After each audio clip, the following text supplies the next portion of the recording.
Path of Night is an actual play Vampire the Masquerade podcast set in the world of darkness.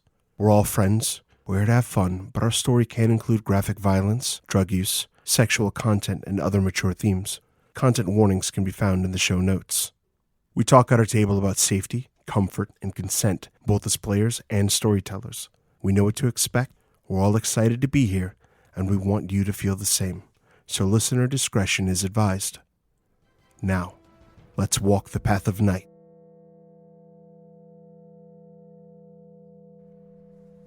Early in the morning, long before sun will rise, you are quickly gathered up. Some sort of emergency is taking place. You move from the Braun deeper into the Caern.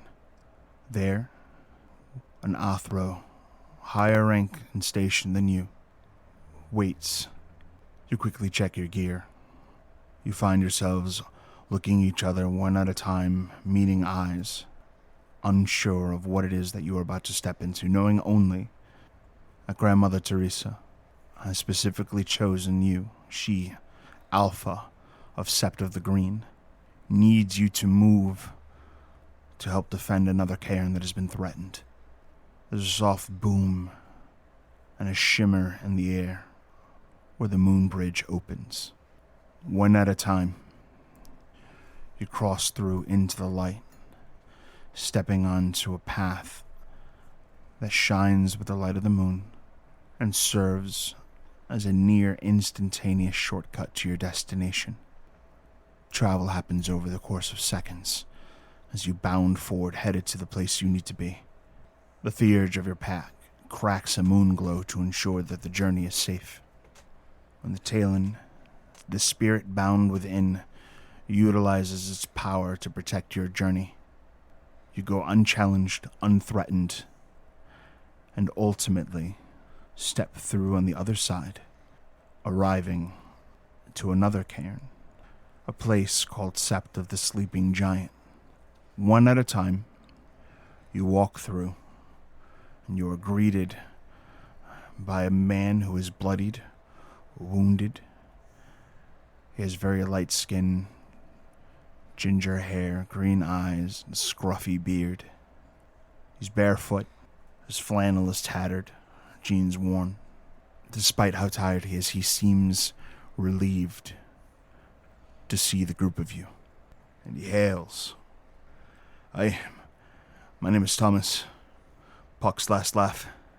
Thank you for getting here so quickly. Who are you? Name your deeds. And so? The first through the moon bridge is Jaimie, gleaming with light of lambent flame. He grasps the hand offered to him, looks into his eyes and smiles. I am Jaimie Wake, Hamid-born Aurun of the Silverfang, Lodge of the Moon, Audrun of the Nation, and Alpha of the Argent Guard. Jaimie is insufferably handsome. He has a chiseled jaw with a cleft chin, full lips, ice blue, almost white eyes that pierce into the souls of the people he looks at. His hair is cut close, but in kind of a messy, carefree quiff that just effortlessly falls in a stylish way of pure white hair. He stands a little less than 6 feet tall and dresses in rather plain clothes. A pair of jeans, some solid hiking boots, a white t-shirt, and a brown leather jacket. He has a small signet ring on a chain that hangs mid-chest, and he has a massive two-handed sword strapped to his back. As opposed to the normal claves that you might expect to find wielded by the members of the Garu Nation, it is not savage and wrapped in leathers, but it is beautiful, elegant, straight lines with a wrapping on the base of the blade so that two very large hands could grab the handle and wield even in non-human forms. Jaimie stands aside and looks back to the rest of his pack as they come through the moon bridge. Following close behind Jaimie, like she doesn't want him too far from her, comes Soiel, who stands before this man and gives a respectful nod to her of her head. Soiel Wake, known as Unbound, born to the war form, Theurge to the children of Gaia, Audrin of the nation. She gives a low bow at the completion. Soiel is about 5'4". She is not well-muscled, but does look to be nimble. She has very wide blue eyes, watery blue, and is a fairly pale complexion. Her pale red hair is struck with a shock of white silver in the front that she believes marks her as being claimed by the spirits. She wraps bits of her hair in embroidery floss to add sort of color in the mass of red, and she wears loose clothing, a sort of brown Aladdin-style pants, a loose tunic, a belt that contains several different components for talons, some talons themselves, and on her back is strapped a bamboo staff carved with sigils of who she is and Garu glyphs marking it as hers. She looks to the rest. Jacob follows up next, kind of sauntering through and looking through the sept to see what's changed since the last time he's been here. He reaches forward and clasps arms with Tom. Jacob Braun walks with giants. Hamid Born, Forseti of the Gita Fenris, Fangs of Garm, Audrin of the nation. Nice to be back. Jacob is slightly taller than Jaimie, but a bit wider, but not nearly as handsome. Shortish blonde hair with a bandana to keep it partially out of his face. He's got a pretty close beard, and there's a number of smaller scars across his face and one climbing up from his chest up the side of his neck. He's carrying with him a pistol on his hip, a shotgun across his back, and a hammer of sorts in his hand, which is mostly like a giant piece of metal on a stick covered in runes. Otherwise, he's wearing a black biker jacket, a Metallica t-shirt, and jeans. The last of the pack to be present stalks in from the moon bridge. It's a slow, confident walk. This individual wears only shades of gray, white, and black, though she's strikingly dressed and is striking in appearance. Very, very, very obviously a Shadow Lord, though it's true that Jaimie is even more a Silver Fang by sight. Nicoleta is radiating an aura of something that's hard to put a finger on. Superiority, confidence. There's something about the way that she moves that makes it hard to understand exactly where she might falter. But, on the opposite, her strengths are somewhat obvious. Though she keeps it hidden underneath a sleeve, she wears something that any Shadow Lord would recognize. A storm gauntlet. An intimidating, oversized fighting gauntlet that, even as she walks, even as she moves, there's heat radiating from. Little flickers of white lightning. Evidence that this is someone who Grandfather Thunder pays great regard to, as you cannot have it without his approval. She has dark brown hair, and her eyes are so gray. And as she looks to Tom, she offers him a measured smile as she measures him, and she says, "My name is Nicoleta Zugravescu. No last words. Hamid, Galliard, Shadow Lord, Audrin, Beta, to this pack." As the group of you introduce yourselves, you can smell smoke, fire, while this place permeates with the power of life and is a source of gnosis should you need to gather it. You can smell the stench of combat against worm things, blood that stinks of sulfur, Jacob looks on and starts frowning as the smells and the sights start becoming apparent. Soiel briefly covers her ears, oddly, in response to the smell of smoke and blood. Those in her pack know that she is... The cross she bears for her parents' sins is that she is synesthetic, and oftentimes certain sensory stimuli affect different senses for her, and the scream of smoke can be very overwhelming at times, particularly fresh out of the moon bridge.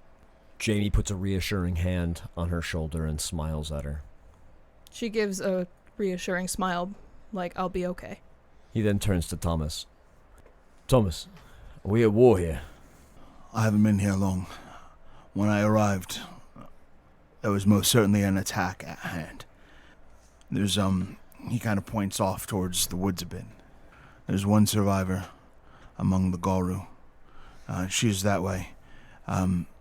She's the only one who isn't wounded.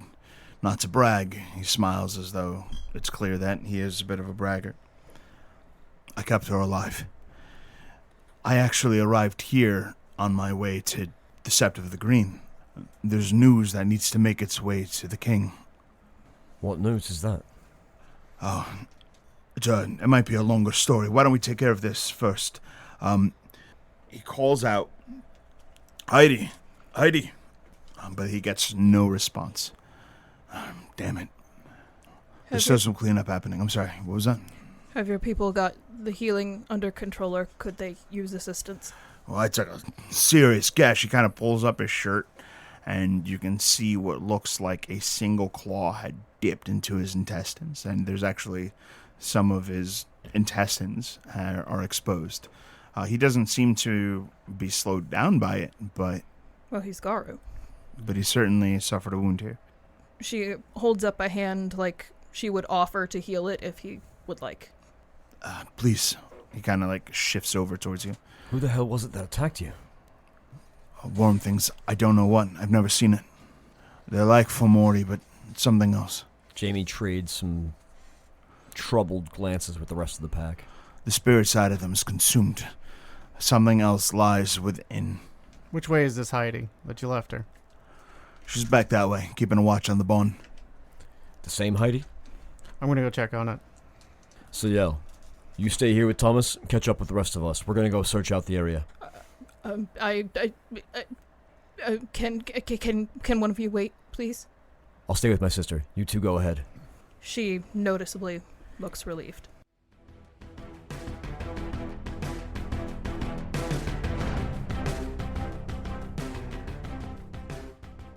So Soiel will, murmuring the words of spirits, will approach Thomas and lay a hand gently over the wound.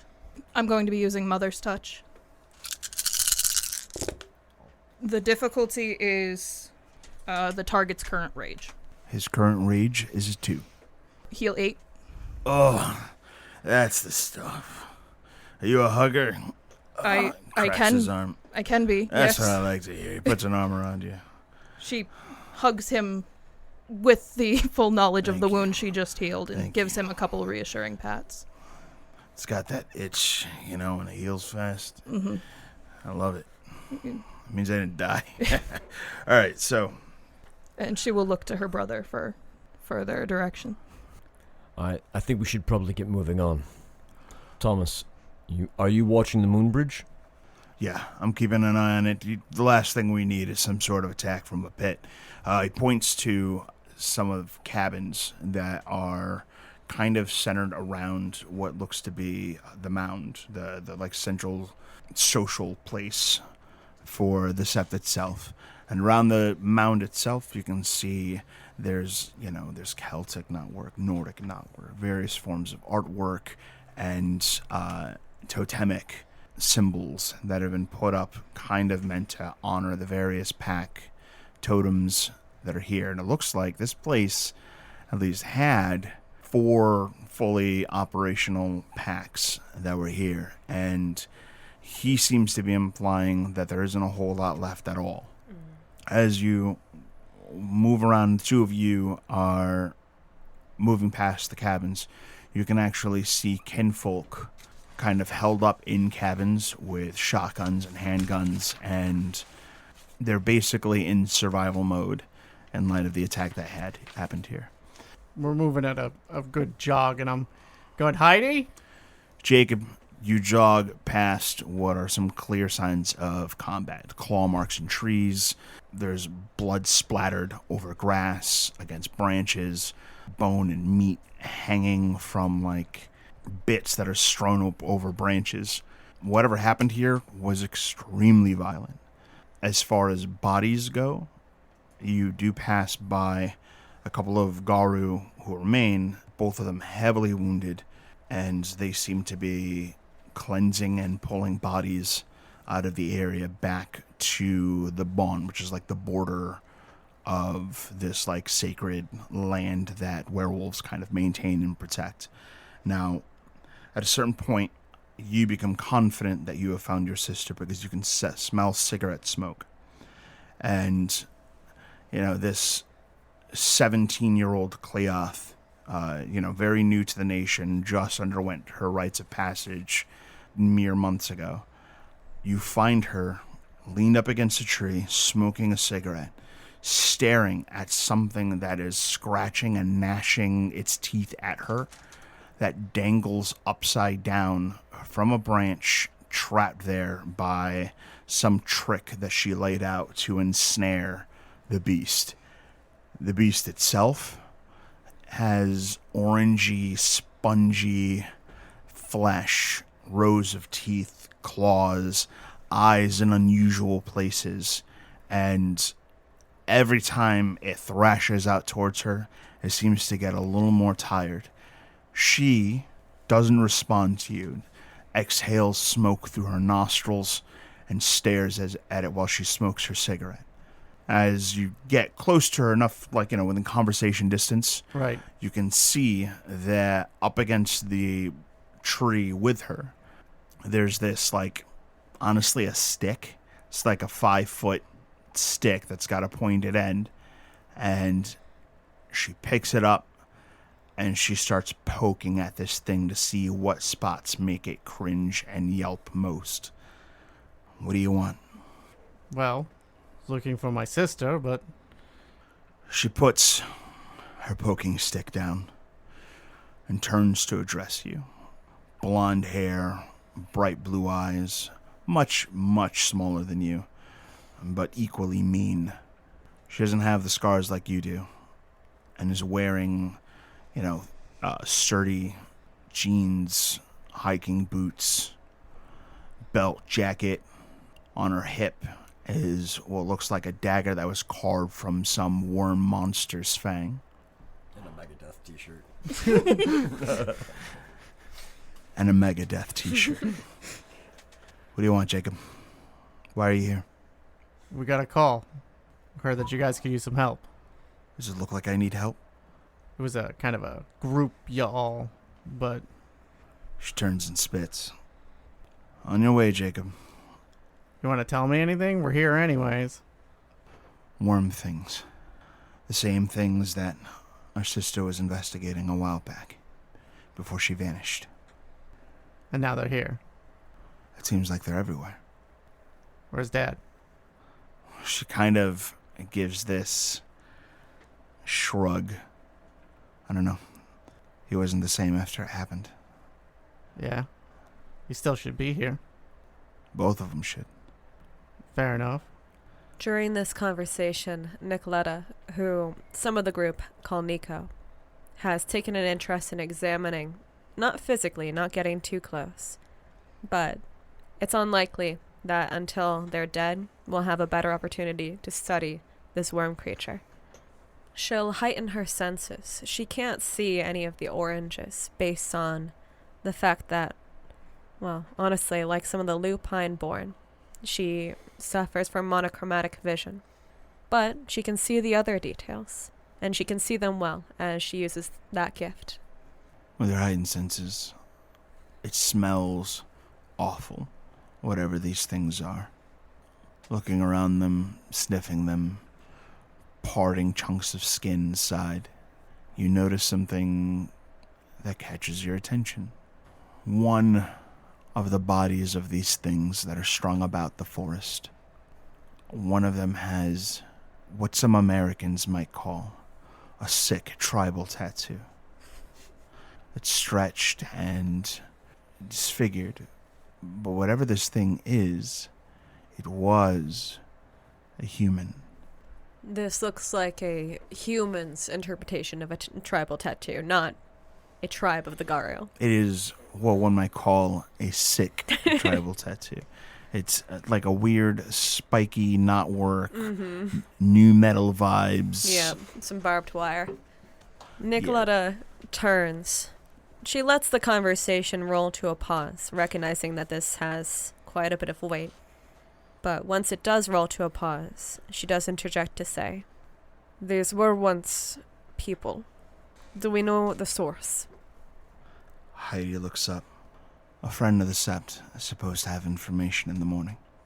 For now, she takes her stick and shoves it in one of the thing's eyes as it makes this like squelching, bursting noise.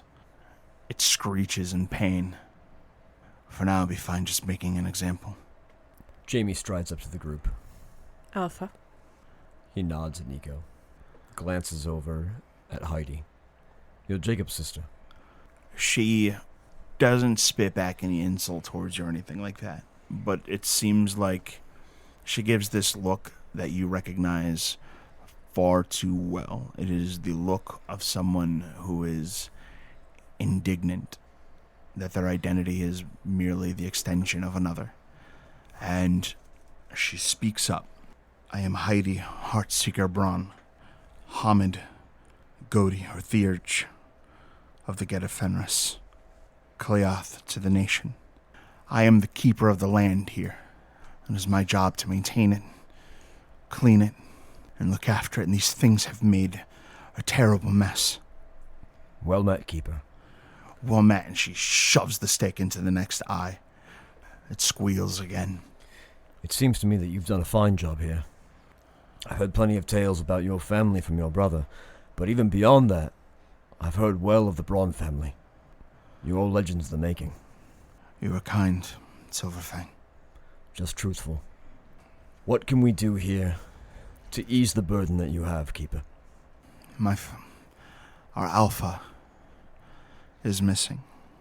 In his absence, there's been more and more of these attacks. We're running out of people. That man over there, that messenger, if he wasn't here, she shakes her head. When the squealing from the creature dies down, Soiel, who had been watching from the distance, kind of closes and stands to listen to what the Cleoth has to say. Are you wounded, Heidi? She gives a stubborn nod. Do you want it repaired? Or would you prefer a rite of wounding? She holds her chin up. This is my first scar. I presume you can heal it after. I could also do the rite if you would like. But if it is your specialty, feel free. It is your specialty. It is my specialty to sing of it. Do so. Then Soiel will step up and hold a hand like she's waiting for permission. The man Thomas approaches. Hey, I got a fire started back over on the mound. Why don't we make ourselves comfortable? You can use the ashes for the rite. I have some, but we could do that as well. Perhaps first, rite of cleansing. I assumed that had been done. Well, there's a bit of spatter since then. We could do that first. Better safe than sorry, I suppose. And I do not think we should suffer this thing's presence longer than we need to. He looks down disdainfully at the creature. It gives this sickening, wet, primal noise, thrashing about, still reaching for you when it hears you speak, but can't quite seem to see you anymore. Allow me to retort. And he pulls the clave off of his back, and in one swift motion drops a grand clave across the thing to just give it a final blow of destruction. After the flash of silver, the monster becomes still, And all you really hear now is the sounds of the blood pouring out onto the grass. Now we can cleanse this place. This blood is tainted. Sorry, brother. Heidi, I assume you know most of the basic rites, but if you don't, I am willing to teach some. She gives a nod. And she begins taking a pine branch from one of her many pouches and a special vat of water, and she begins speaking in the ancient tongues as best she can with her human mouth. Nicoleta moves in to help you, clearly allowing you to lead this ritual. However, she feels that perhaps the assistants might let you better teach those young Garu that are, well, there's not many young Garu who are present, but at least this one. She gives a grateful nod to her packmate and takes out a bit of basil to hold with the pine, and she begins to ritually anoint the area, calling on the spirits and Gaia to remove the worm's influence from this, what is supposed to be a safe haven. Am I able to lower her difficulty by helping? I'll let you give a 2 die bonus. That's good too. And what is the difficulty? 6. 5 successes. You perform excellent work. The two of you very much accustomed with working together because of the guidance of your pack totem eagle. And this space is cleared of the corruption left by the metaphysical manifestation of death and corruption that seeks to destroy the world.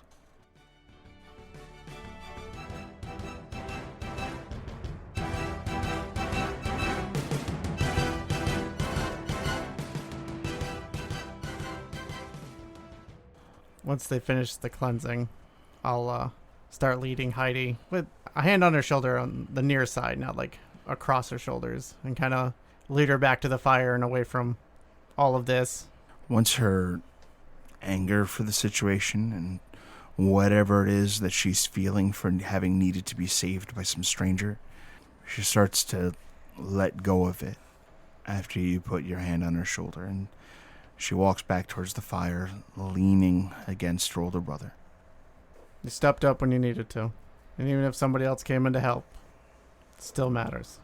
She gives a solemn nod. I need to get stronger. It takes different times.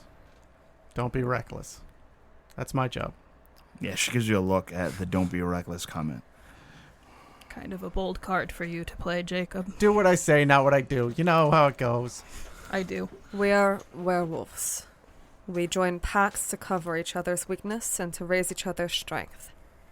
To get stronger, find a pack when you're able. Another nod. She sits down by the fire and just kind of gazes into it. Tom, the oldest werewolf present, helps some of the others to move the bodies. He gets them all set so when it's time for funerary rites, they can be performed and the spirits of those Garu can move on. With the bond being monitored by 1 or 2 bond guardians that remain, he approaches the group of you and joins you by the fire. Thanks for that. Do you have someone who can perform the gathering for the departed? You said you had lost a number of people. I don't know it. You have a Clea Theurge I could teach it to. All right. Well, we'll take some time for rites. After everyone takes a moment to rest, we gather our thoughts and think over next steps. I'm glad the group of you are here. Thank you for coming. As Jaimie sits down near the fire that they've been led to, he kneels down and kind of just puts his fingers into the sand near the fire pit, pulls up small little handfuls that he kind of like works in between his hands, and then he brings his hands up to his face and just smells deeply of this place. And he's just going to use Sense the Worm to make sure that there is no other lingering essences of the worm in this place. Go for it. Soiel will settle beside her brother and kind of puff up a cloud of the scent so that he might catch a little bit more. Any kind of bonus from that? 3 die, and then 2 dice from her helping. Difficulty? 6. 3 successes. With 3 successes, you're confident that this place is safe from its reach, at least for the moment. He looks around to the rest of the pack, gives them a reassuring nod, and sits down by the fire. There's a deep nod back from Shadow Lord to Silver Fang, demonstrating the respect that's actually present. What was there to speak of? Well, I've been making the rounds, but recently there's been a storm. It caused a number of Garu to lose their damn minds across the world. Intermittent, chaotic. There's no clear pattern to who lost control or why. But something happened. And ever since then, we received news that members of your tribe, actually, the children of Gaia, there's been a discovery. In this past year, all who have been tested upon being born for whether or not they would be true-born and go through the first change have tested negative, globally. It's never happened before. You see, it's the apocalypse. Every Garu who will fight in the apocalypse has been born. All who are here now. That's all that's left. Yes. Soiel kind of sits beside the fire, half listening, half just sort of tuning in to the world of spirits. Occasionally it grants her visions, sight from beyond, as it were. And she also keeps a watch at this cairn. It should be the gauntlet itself between worlds should be fairly low. And so she seeks to watch the gauntlet here and those beyond it and see if they have more that they would say to her as the man speaks. As of right now, the spirits loom and watch in the Umbra. Each of them are spirits of nature and are essentially exaggerated forms of the animals that would be found here. The birds are bigger, more intelligence to their eyes. The squirrels, raccoons, deer, all of them are animistic versions of themselves. For now, it doesn't look like there's any ultra-dire message, because they seem to instead focus on huddling here in the safety of the cairn after everything that seems to have happened in the woods. So it's Ragnarok, then. Fenrir have a special word for everything. It's Ragnarok. Keeps things fun. If we can't have fun at Ragnarok, what are we doing then, eh? It's true. I mean, when Ragnarok comes out, it means it's time to bust out all that liquor and stuff you've been holding for a while. So, Thomas, is this the news you're going to bring King Albrecht? It is. You see, there is a prophecy. He is the last Gaian king. He is the one who will face the Worm's champion. If this is the beginning of the end, then the time for his fight is coming. Then this news should be sent to our sept as soon as possible. Do we have a messenger? That's me. I'm going to hold on. Someone needs to keep an eye on the moon bridge. We could just close it after you go. Well, the idea is to make sure no one can then show up and open it. Fair. I think the best way to accomplish that, though, is to get to the bottom of whatever it is that's behind this attack. Put an end to it. Heidi speaks up. The Sept has a contact. They're supposed to be giving us information today. Do you know where this contact is? I do, but Amelia, the woman that was supposed to meet with her, the contact is, she points to one of the bodies that had been gathered. Off, almost just out of sight. She's among them. Well then, your contact meet with someone else? I mean, they're going to have to, right? Pretty We much. need that information. We do. These attacks all been the same? Just increasing? Same kind of abominations? Yes. At first it was just the one, but over time it's become more and more. Now, every now and again, these things wander the woods. Never has been like this, though. This, they knew where to go and attacked in numbers. What sort of bane are these things? What sort of bane are these things, Lex? As you take a look, they're not. In fact, the creatures that you looked at had no spirits animating them at all. It was like they were completely soulless. It is as though they were merely puppets, an extension of a higher being. These are not of Gaia. These are not... There is no spirit to them. They are not banes. They're empty husks, creations. Please go ahead, Beta. Like human shells for something. But empty. Human? Surely you jest. They were human once. Human enough to get terrible tattoo. Nico, are you saying that these things from the world of flesh? Anything that was of Gaia in them has been stripped away. The bodies show signs of once being made from human. That is all I know. It matches with what you said. They've been remade to be automatons, I suppose.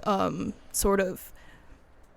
And the fact that she's 12 years old and has only spoken for about 5 years begins to get in the way of her explaining further. Empty. They belong to something. They are... I've never seen this before. My sister. Our sister. She gestures between her and Jacob. Hana was, for a time, helping a wolf-born, Lupus, a Silverfang. She was helping Brightfang investigate something that had been haunting these woods for a long time. Unusual deaths, disappearances. Whatever it was, it existed hidden from us and knew to hide. Brightfang carried something he called the secret of Gaia, and he knew the secrets of the land, and according to him, the land held something terrible. But he was so old and prone to episodes, she says politely, looking towards Jaimie. He gives her kind of a smirk and a nod, like, I understand. No one believed him, except for Hana. You see, Hana had been Wormfoe for a whole year. She had battled strange things, and to help him, she began to pursue signs of it. And according to her, she had once mentioned to me that this thing, it wasn't just in these woods, it was everywhere. Reaching and reaching under the earth. She kind of pats the ground. Like a root network. Like a root network. But only he could sense it. And again, he was so old that he had lost the wolf, he couldn't even change anymore. And now, after he reached a point where others needed to care for him, he wandered into the woods. And has not returned? She shakes her head. Wait. But he did not undergo the rite of the winter wolf. He did not. Might he still be findable? I don't know. He said that he had one remaining use, but I don't know what that was, and I wasn't there when he told Hana. And Hana, she stiffens her face a bit. Where were they looking? Hana disappeared looking for someone. Xantosa. I know that name. You know the name Xantosa?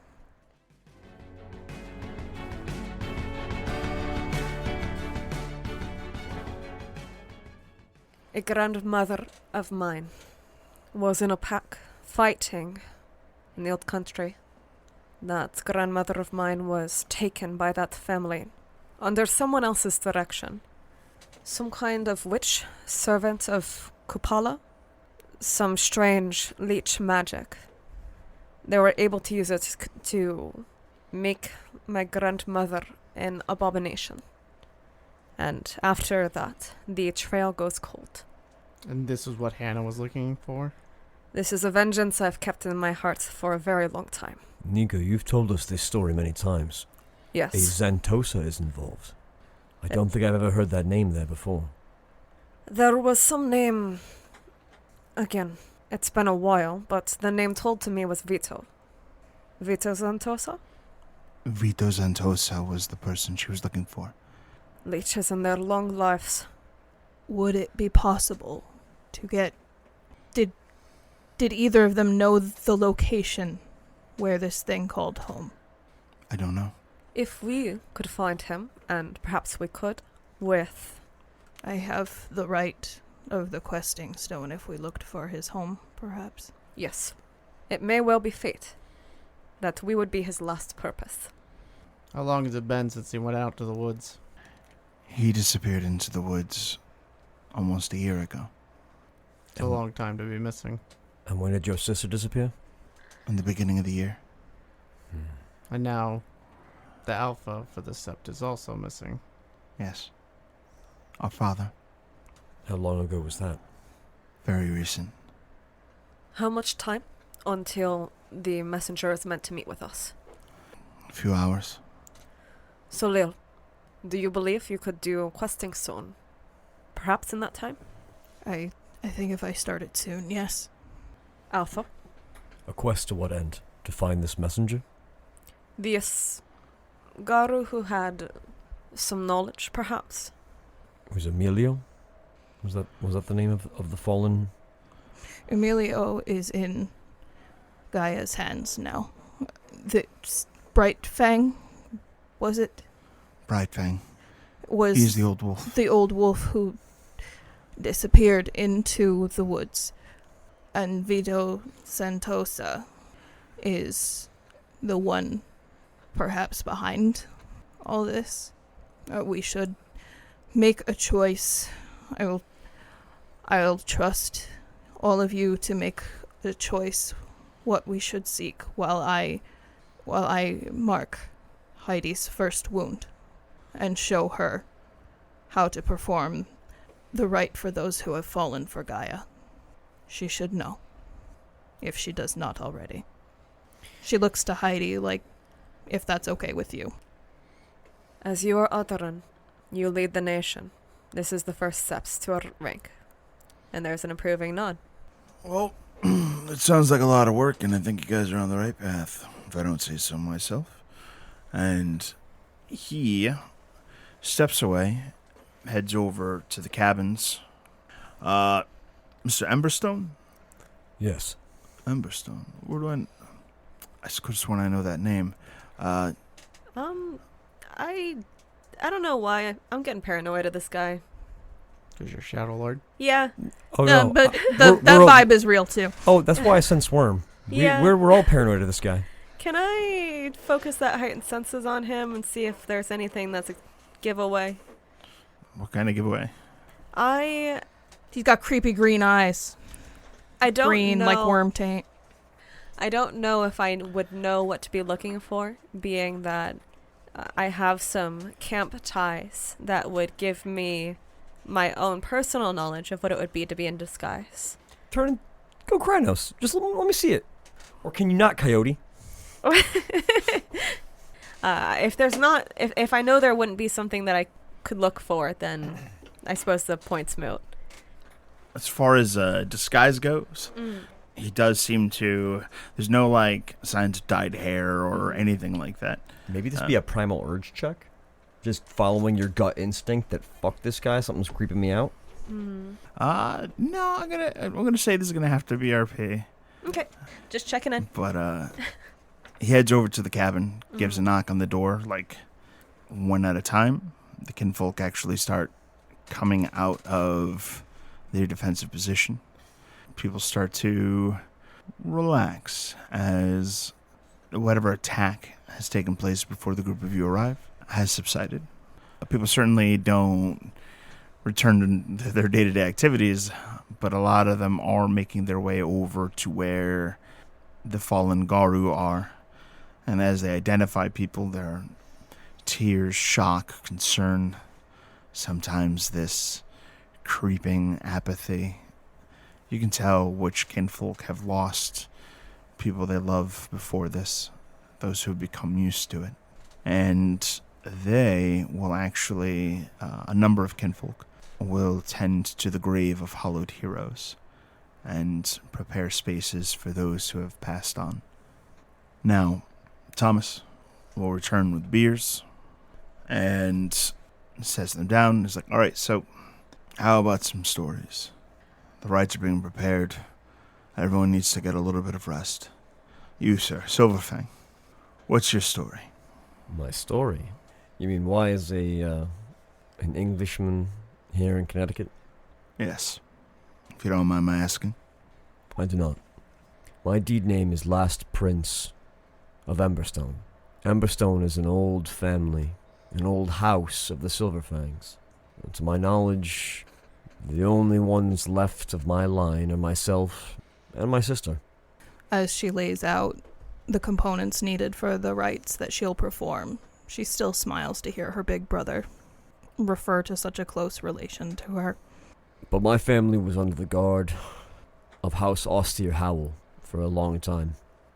And it was Jonathan Constantine of that house that sent my father to the Sept of the Green to make amends with the former alpha of that sept, and to also make friends with a young Albrecht. And he succeeded in his task, and while there he also fell in love with Soiel's mother. That cost him his life. And hers.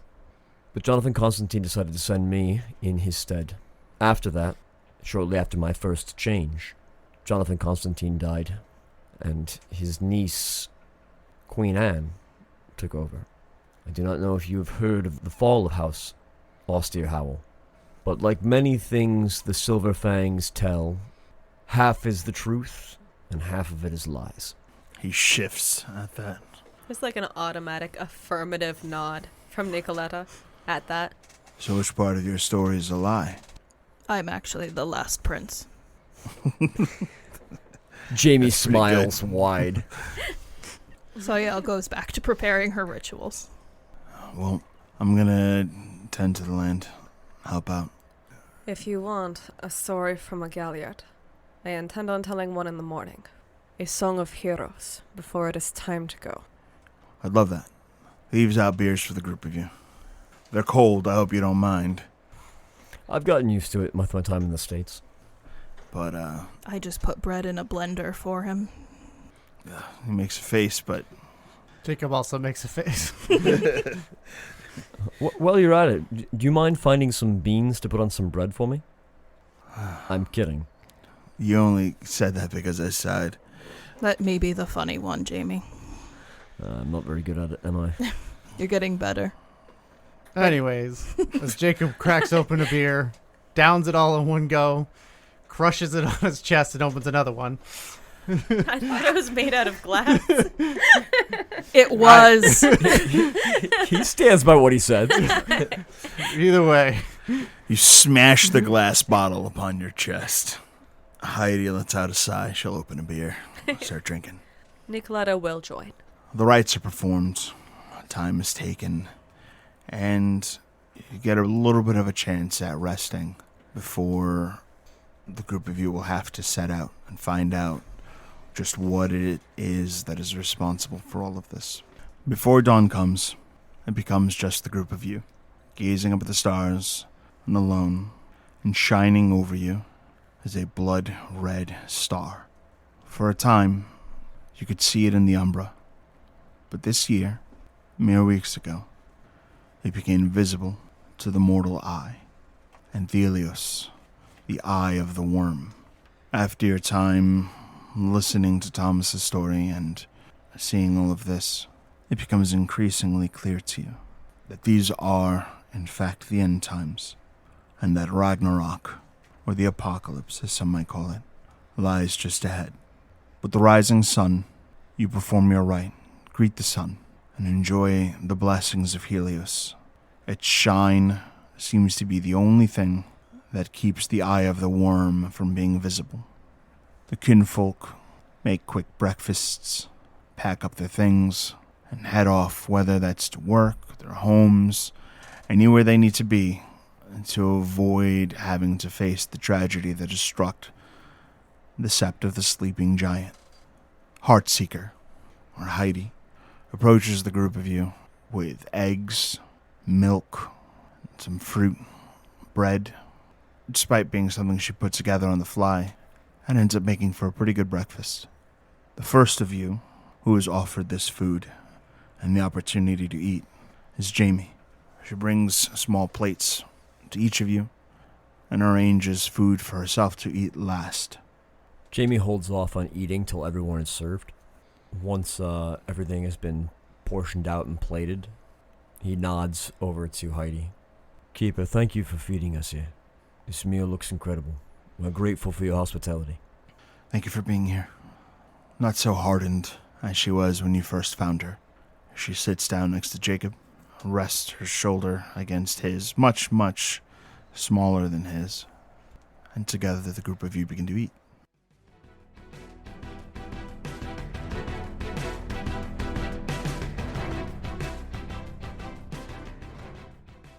While the outsider, Thomas, is away, she speaks up. The contact, Jacob. Yeah. Her name is Ghost. How ominous. I don't know much about her, but I know that she's friendly, and she knows what we are. Wait, that implies that she's not... She shakes her head. To my knowledge, she is not Garu. Is she a ghost? She shrugs. Maybe. Well, we get enough charm in this party that I'm pretty sure we get a ghost to tell us things. Important part is that she is not of the worm. I don't think so. I don't think the Sept would keep a contact that was of the worm. Dad was pretty stringent. We'll put this ghost through the usual tests before we listen to what she has to say. You'll find her at the state park parking lot, and she rifles through her things. Give her this. And she hands you this small metal pendant. It's very crude, and there's no design to it or anything. It's just this blank, flat, square pendant that would hang from, like a leather thong or what have you. Jacob takes the pendant. This is kind of boring, Then don't wear it. but I wasn't planning. Clashes.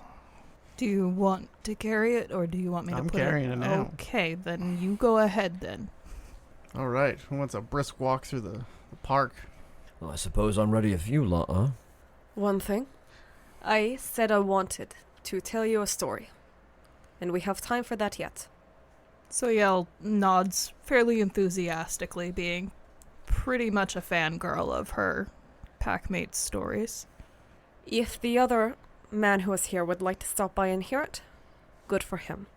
But for now, yes, I have told you the story many times before, and I do not know how it ends. But there are other stories of the pack that died facing the threat that we face. So let us recall one of them, so that we might see it a tale of victory. And with that, I'd like to use the gift, Song of Heroes, and I'd like to retell a tale of ancient Garu heroism, basically conjuring up the spirit of those fallen heroes to infuse us with some portion of their power. And what this requires is several minutes of recitation of that story, a spending of 2 Gnosis points, which I'm hoping to recoup before we go, Charisma plus Performance, difficulty 8. Go ahead and give me a roll. And as you're telling the story, the rest of the pack starts to kind of stamp feet and clap along as you're telling the story. Gain 3 dice. I would also like to spend a willpower. You may do so. To be transparent with my intention about spending the willpower, my demeanor is gallant, which means that I might recoup it from performance. Go ahead, you power gamer. That's me. You're supposed to spring it on him after he lets you do it. I'm sorry, I'm not very good at it. I'm new to this power gaming thing. Your neckbeard's coming in nice, though. Thank you. I've been taking my vitamins. Smart. Does the charisma spec captivating count? Yes. That is 2 successes. Including your willpower? Including the willpower. The roll did not shake out great. But every 2 successes on this roll add 1 point to a single ability score for all listening Garu and kinfolk. Was this a group effort since we were all stomping and clapping? I added in the 3 dice. It was 3 dice plus 3 dice plus 4 Stiff dice. 8. It's a tough roll. No, I ask because I have the supporter merit, so any group effort gains +1 dice. So I'll you could roll. theoretically roll 1 more if you want. She can get 2 successes off of a single die. That's right. Sure. Live by the dice. It's 1 more success. There you go. It's not a -1. Choose the ability. We know that people are dying left and right from whatever this is. I think that in this moment, Nicoleta is going to boost everyone's intimidation for the rest of the day. 1 dice. 1 level. So if it takes you That's to a right. 4, you have a spec. Thank you. It lasts until the sun rises. She tells a story. One of a great accomplishment that the pack together managed. One that still makes a difference, even despite the end of the pack's story in total. And with that story, she bares her teeth, and she feels her claws, and she encourages the rest of you to do the same. To know exactly how much of a threat and how capable each and every Garu here is. To fight the worm and kill it where it dwells. We've been sent here to accomplish something great, and you know that you are dangerous and capable. With her innocent appearance, Soiel still bares her fangs and shows her claws, but it's sort of like when Bambi makes his fierce face in the movie. Smiling down at his younger sister, Jaimie also bares his claws, bares his teeth, and lets out a resounding howl at the end of the story. I mean, I didn't think that was in question. A chorus of howls. All right, we're ready to go to this parking lot. It's pretty scenic this time of year. And Heidi, don't forget, you're currently in charge of this sept. If you need anything, you call upon us and we will be at your beck and call. She blanches at the notion of her Cleoth ass being in charge of a sept. She takes a deep breath, reaches into Jacob's holster and pulls out his gun and gives a nod. A legend in the making. Take good care of it. Tim lose a piece of equipment. I know. Damn it, now we need a shopping montage. Well, the darkness, bitch. Savage. Personal the horror. worst thing that's ever happened to me. She then throws the shotgun over her shoulder and it shatters. And I'll start leading them through some familiar paths towards the parking, kind of keeping an eye out for more of the flesh monstrosities. The group of you venture out, headed to this parking lot. And as you go, why don't you guys give me some survival rules as you look for signs of trouble. Survival what? Perception. Heightened senses does apply. What about Eagle? Does he give us a benefit here? 3 dice. Is the Gnosis spent considered to have been regathered from before we left? Yes. Okay. Difficulty? 6. 5 successes. Oh, Jacob. 4 successes. Very nice. With heightened senses, my difficulty goes down to 4. Botch. It was 2 1s and an 8 and something that didn't matter. You got an 8. How many dice did you roll? 4, right? Plus 3 from Oh, shoot. from Eagle? I did not roll 3. I was like, it's a really bad. She's got 1 perception. Thank you, Garrett. 2 successes. Alright, 4 successes.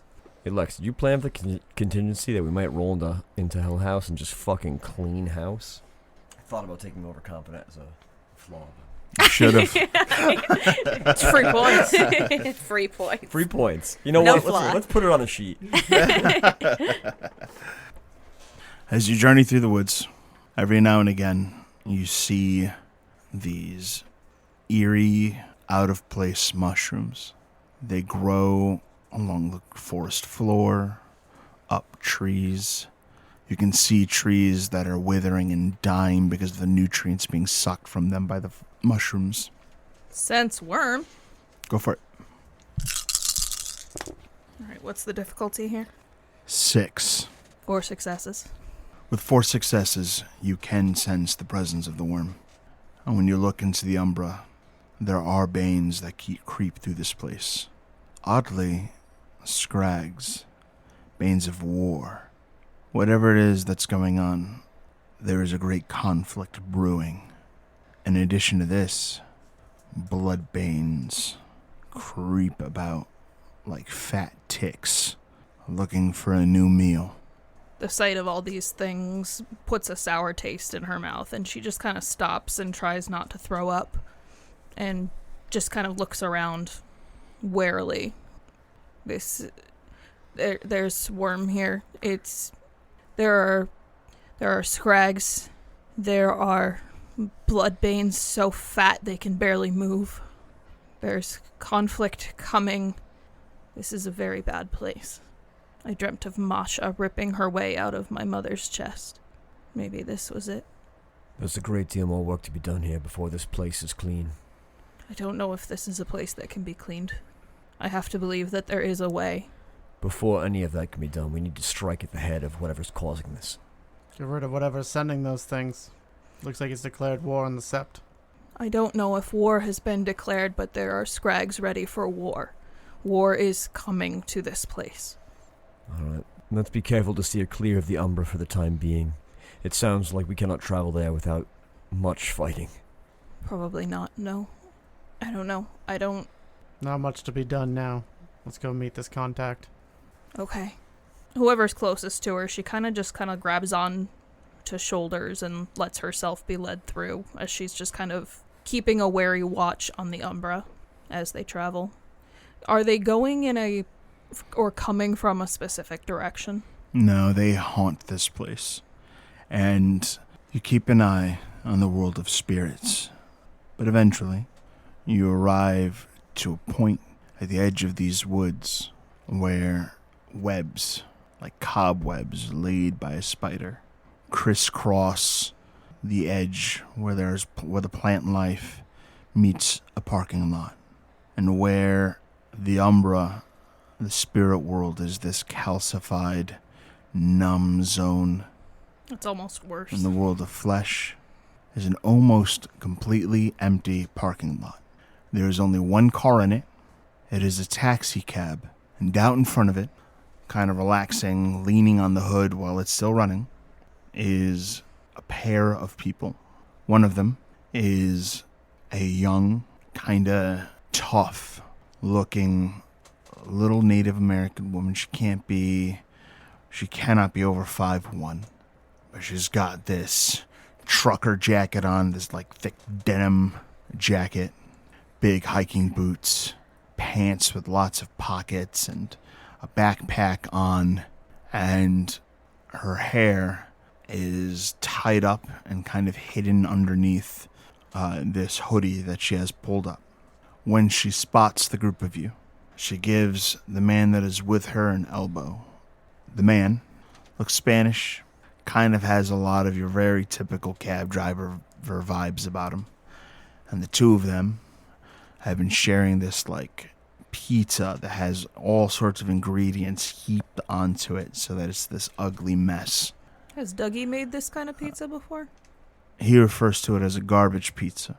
The pack made that's not on screen. Mm-hmm.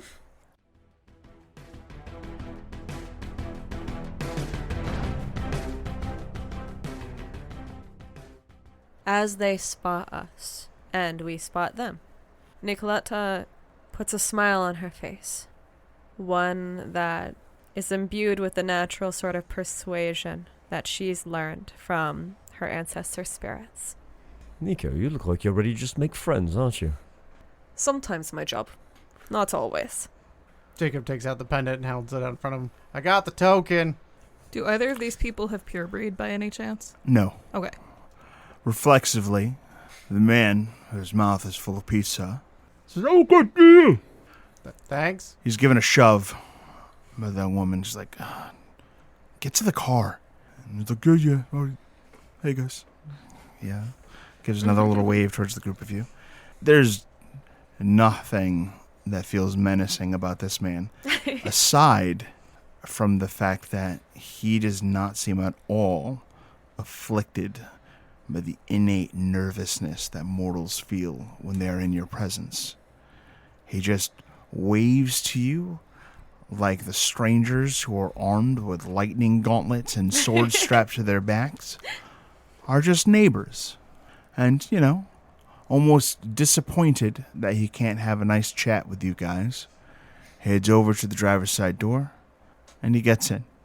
She adjusts her jacket, stands a little taller, and waits for the group of you to approach. The Argent guards start striding across the parking lot towards the taxi.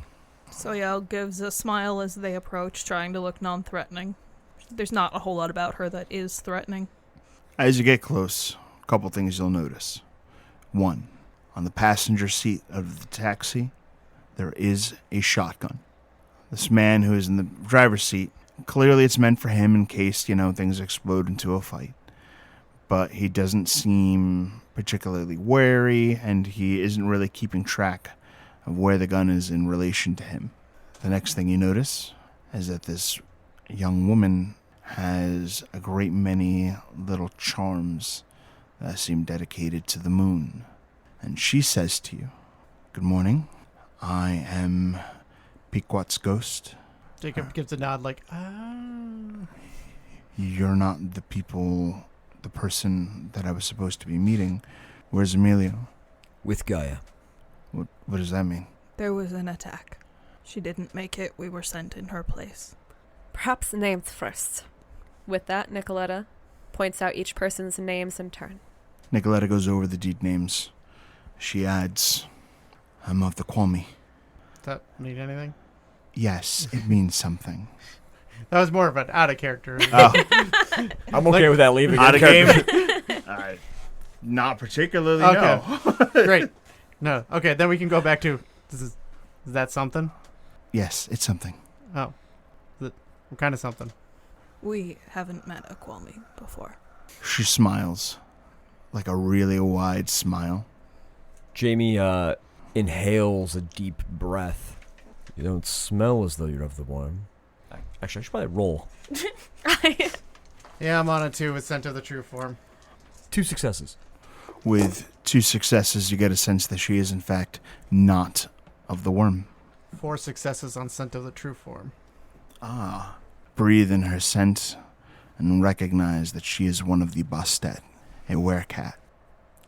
I'm trying to figure out how to say this without like, it's a kitty! I am thankful that is not the method you have settled on. It's not the method he's settled on yet. He inhales deeply. I don't think I've run across this before. Kind of feline. Her eyes narrow slightly, but the smile remains. Well, which thing have you come here to learn about? What secrets do you want? What's attacking the sept? You want to know about Vito Zantosa and the leeches? Yes. Apparently, yes. How many secrets have you brought? You are Gaia's warriors, yes? Yes. Nod. I am her keeper of secrets. Very well. Then you've brought enough secrets to match how much war we've brought. Or perhaps at least a quarter of what we've brought. Well, I don't know. That seems a strange comparison. When you're a hammer, everything looks like a nail, and so you measure everything in nail lengths. He's a hammer. I'm a clave. They must be dicks. You get used to them. She gives like a little finger gun. Hey, let's try not to use that language. This guy calls out from the taxi. Keep it friendly. Also careful with those things. We haven't drawn weapons yet. You're a very charming man. The guy from the taxi calls out. All right. Don't feed into it, please. So I'm Ramirez. If you guys have any questions, need any help on anything, that's where you can call me. I'll help you guys out. If you need a ride. The young woman's like, "Dad, no." And like gestures aggressively for him to just tuck his head back into the taxi. That's your father. Is he Kwame as well, or kinfolk? No. He's just... I raised her, he calls out. So he is your kinfolk. But we have more to attend to here. Zantosa is gone. However, he is an extension of something else's will. Like a husk. Is it the witches, servants of Kupala? This is no witch. What this is, it is hunger, flesh, and savagery. If I was to compare it to anything, it would be like the old stories of the talons of the worm. The worst of the worst. Surely you exaggerate. No. The Garu out here are going to need to fight because it is hungry, and Vito Zantosa stopped feeding it, so it is looking for sources of meat and spirit. The Bloodbanes, a ways back, looked very well fed. They're drawn to it. There is a house, the home that Vito Zantosa stayed at. The leeches try to eradicate what is there, but cannot. The leeches Yes. tried to eradicate it. Everything seeks to destroy it because they know it will consume everything. A broken clock is wrong twice a day at least. I think it's right. Twice a day, actually, Jacob. It's at least twice a day wrong. At minimum, yes. Both are true, I suppose. So what would we need to know about this place in order to fight it? Do you know what the Umbra looks like there? I don't know much of your kind. I am sorry. I presume you can look into the Umbra, but I don't know. It is a place that is consumed by the worm. The very soul of the land around it is devoured, flayed, twisted, and changed. Soiel begins to, actively cringe. Sounds like these leeches need some help purging this thing. What have they done that has not worked, so we don't waste time? I don't know exacts. Only that fire was not enough. If there is a connection in the Umbra for this thing, the leeches would not be able to slay that. We can. If we cut off the head in the Umbra, the flesh outside will wither and die. Hypothetically, that is an avenue we can pursue. But if it has crossed one realm, what is the likelihood it has reached others? We are the ones who can fight in the Umbra. So, we shall. Too bad we can't just go there and set it on fire. I mean, we could. I don't think it's going to help us. She just said fire didn't work. I thought you meant in the Umbra. Perhaps we could use a bit more fire. Jacob walks over, takes up a giant piece of pizza, and just slowly lowers it into his mouth. It is a vast myriad of tastes. Lots of veggies, but nothing compared to the amount of meat that's been heaped onto the greasy pizza. Where do you guys find pizza this early? The man pokes his head out of the taxi. It's not from today. Jacob nods. Fair enough. Doesn't New Haven also pride itself on pizza? Who cares? We're from New York. I know. That's why I know they think they have the best pizza. Is there anything else that you are able to tell us? She reaches into her jacket and she pulls out what looks like a handful of these Polaroid pictures. And she walks over to, I believe Jacob has the trinket. Yes. She holds her hand out. Give me the trinket. I was just going to shake her hand. He passes her the trinket. Thank you.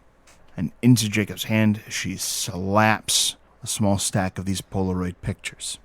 Well, when you look at the pictures, Yep. They are pictures that were taken from what looks to be windows peering into the house. And what you see is confusing and disturbing, because caked against walls are these bubbling globs of flesh, just human meat. There are still faces, scalps of hair, fingers, ears, and eyes, and crawling along these chunks of flesh that are caked against the property are these things, very much so reminiscent of what you saw outside the barn when the group of you arrived to the local cairn. Without a doubt, looking at these pictures, you are certain that it was these things that attacked the sept of the sleeping giant. I pass off the pictures after I looked at them. Now the last picture is what looks to be a pair of opened storm doors peering into the basement below, and there are these old stone steps that lead down And against the sides, the borders of that entrance, is what looks to be rows and rows and rows and rows of human teeth and tongues. Down there, that's where the heart of it is. If this thing can die, I think that's where you'll find out how to do it, or where to do it. Looks great. Disgusting worm leech. Thank you for this. Yes. She tucks the little trinket that you gave her into her back pocket. Good luck, Garu. Good luck, Kwame. And Kwame's dad. Have fun, guys. Good luck. Hey, actually, hold on. He starts going through the glove compartment, and he holds out to you a flare gun. I'll go and grab it. Send 2 if the news is good, 1 if it's bad. I've got some people this matters to. 2 for good, 1 for bad. 2 for good, 1 for bad. You probably should go 2 for good. And if you don't see anything, consider it bad. Yeah, I've kind of figured nothing Yeah. at all is pretty bad. Yeah. Okay. Where is this place? Oh, it's a house. Here. I've got the address. Yeah, that'd be good. He will actually go ahead and give you the address. And on it is a name for this place that he has written down. And he calls it Hell House. Seems appropriate. She gets into the car, takes up the shotgun, and kind of puts it between her knees down in the car. They kind of start just driving off with a little wave towards the group of you. Jaimie holds up like a hand for them to stop. Ramirez stops. When we fire those 2 flares for good, are you planning to disappear or meet up with us? I figure we'd meet up with you. He snatches back the Polaroids and hands them back to Ramirez. Then hang on to these for safekeeping. And heaven forbid, if we don't send a flare, make sure these go to the keeper of our sept, Heidi. Heidi. Will do. Let her know about this interaction. He gives a nod. They head off. And moments later, the group of you are alone in the parking lot.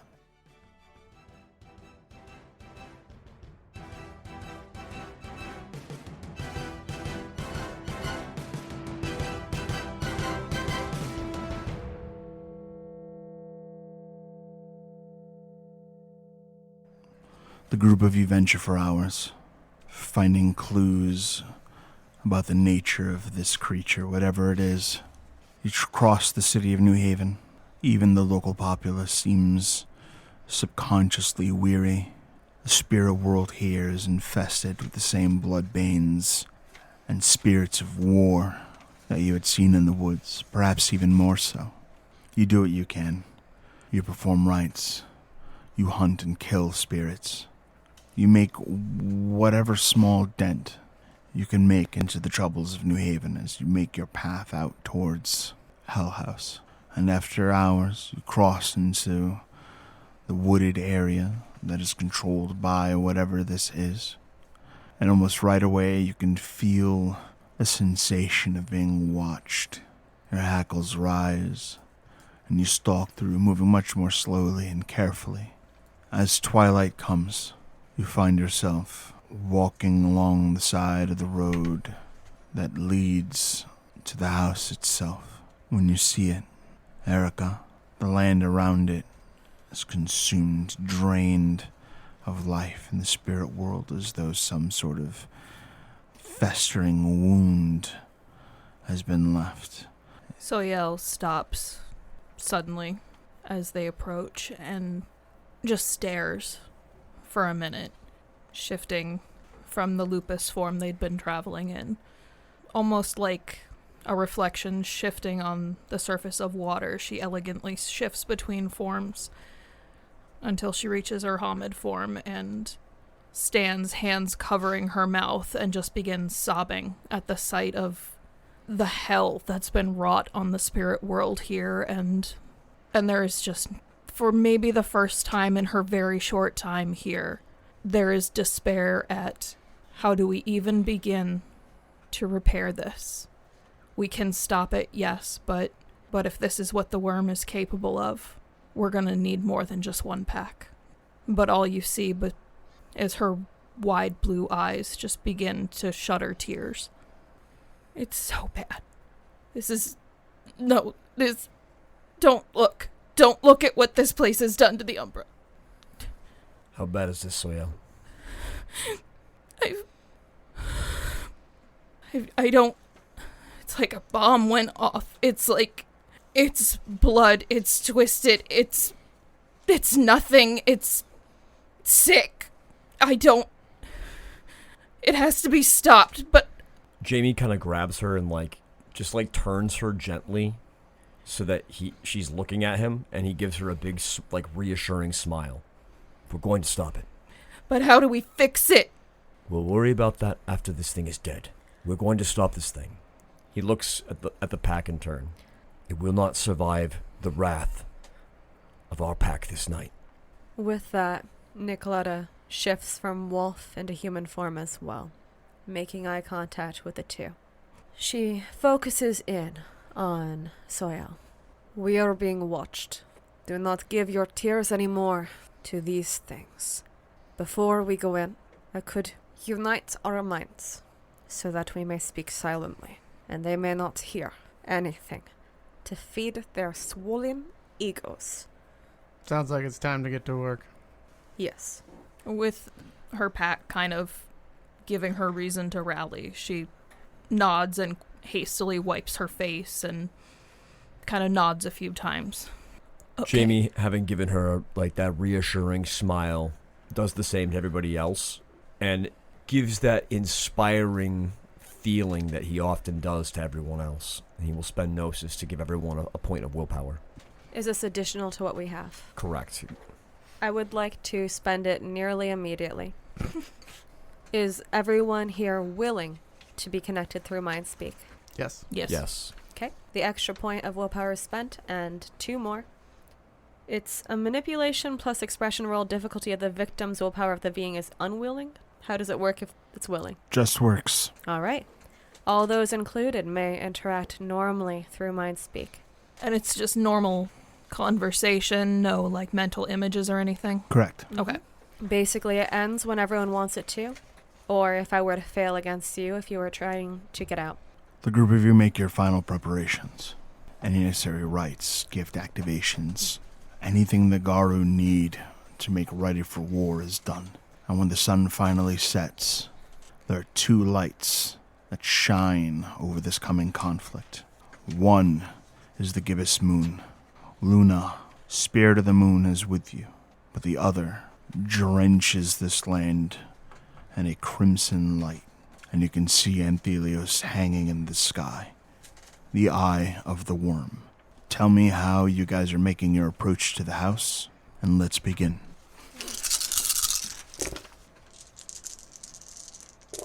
Soiel seeks out a spot where the light of Luna is the strongest and begins to activate the gift that her tribe has bestowed on her, the ability to use Luna's light as armor.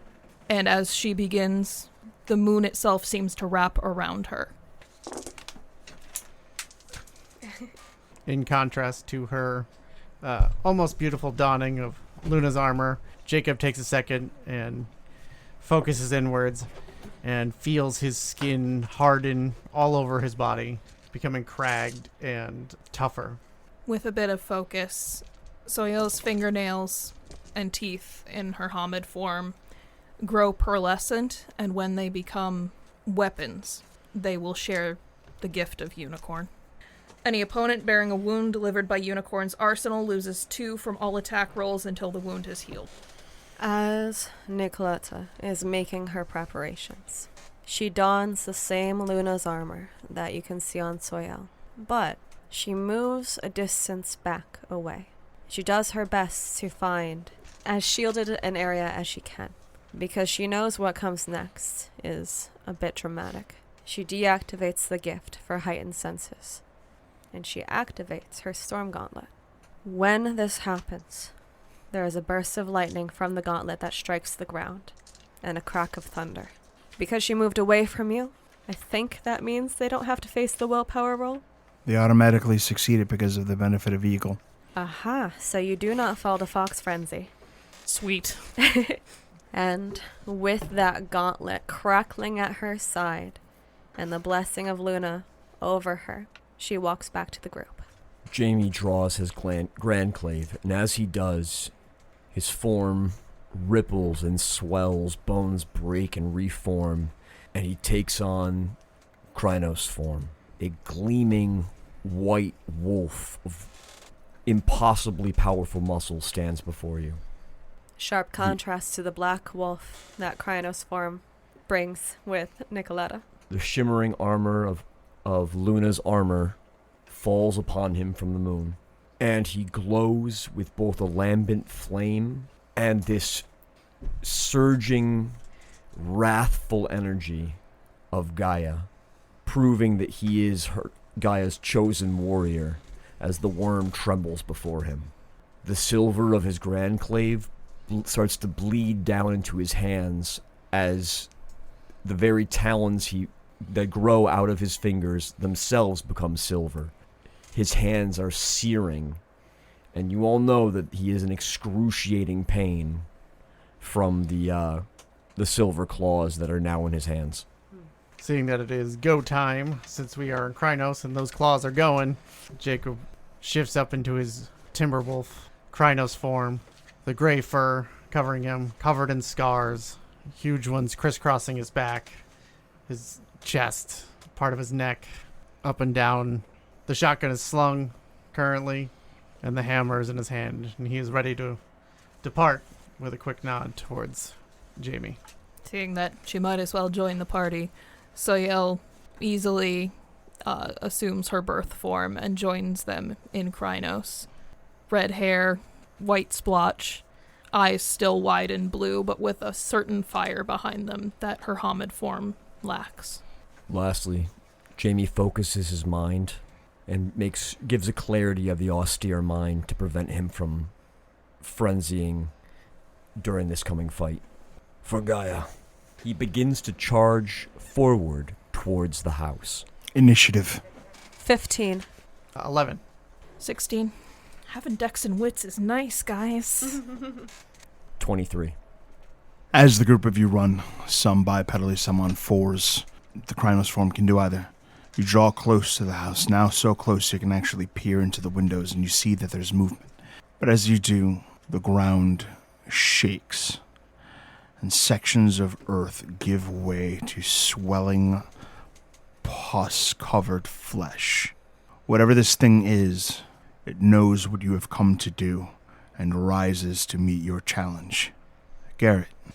Jaimie will head towards the cellar door, and he intends to just sweep it aside with a stroke of the grandclave, exposing that awful toothed and tongued maw.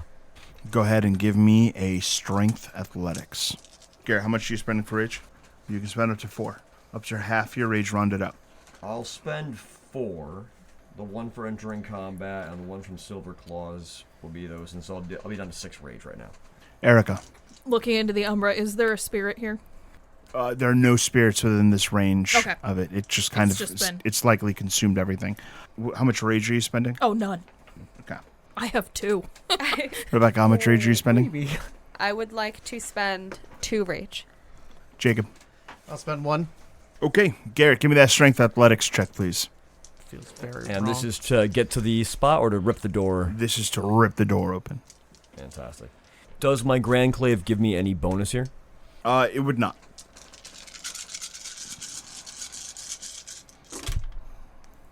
Difficulty. 6. 4 successes.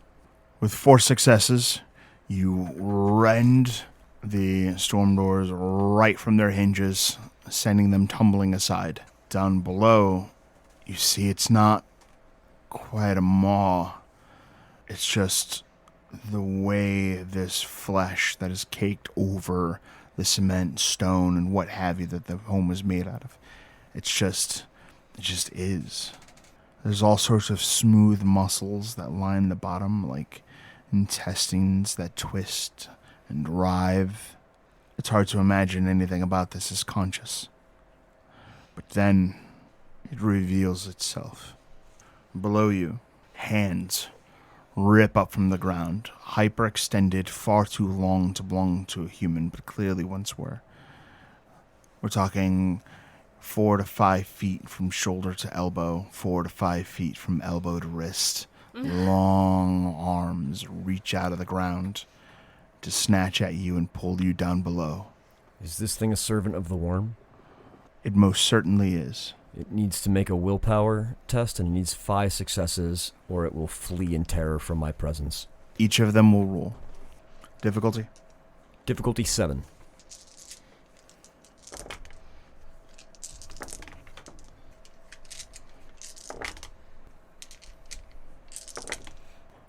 Five of these long arms reach up for you, and 5 of them recoil, unwilling to face the Silver Fang. Erika. All right. So. Oh, no. You're being attacked. Oh, great. Love that.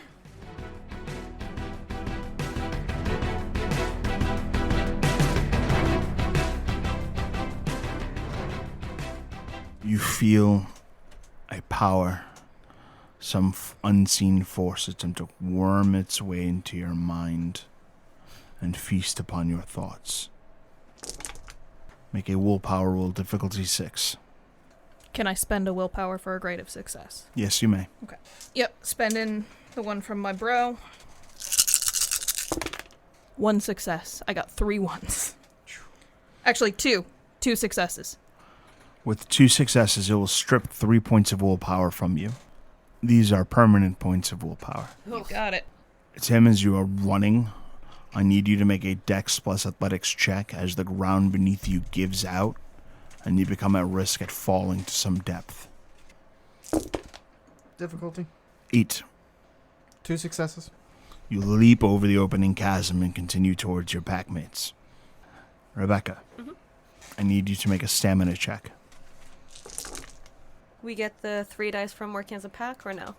Not for this. Okay. If we spend a willpower now, we can't later in the round, or how does that work? You can just spend a point of willpower. Okay. I would like to. Difficulty? 6. Wash. Did you include your willpower? 1 willpower spent, 2 ones, 1 0. Bunch of nothing. Do you have stamina for? No. Give me a rage on roll at difficulty 8. Mm-hmm. As a series of crunching noises come from the bait of the pack, and portions of her start wiggling out of her body to come out and attack others. Jesus. May I spend willpower again? Yes, you may. Roll your total rage. Every success you get will restore 1 health level. If you do not succeed at all on this roll and have no successes, you do not rage on, and you have died. Do I get the +3? I will allow it for this, yes. Difficulty? 8.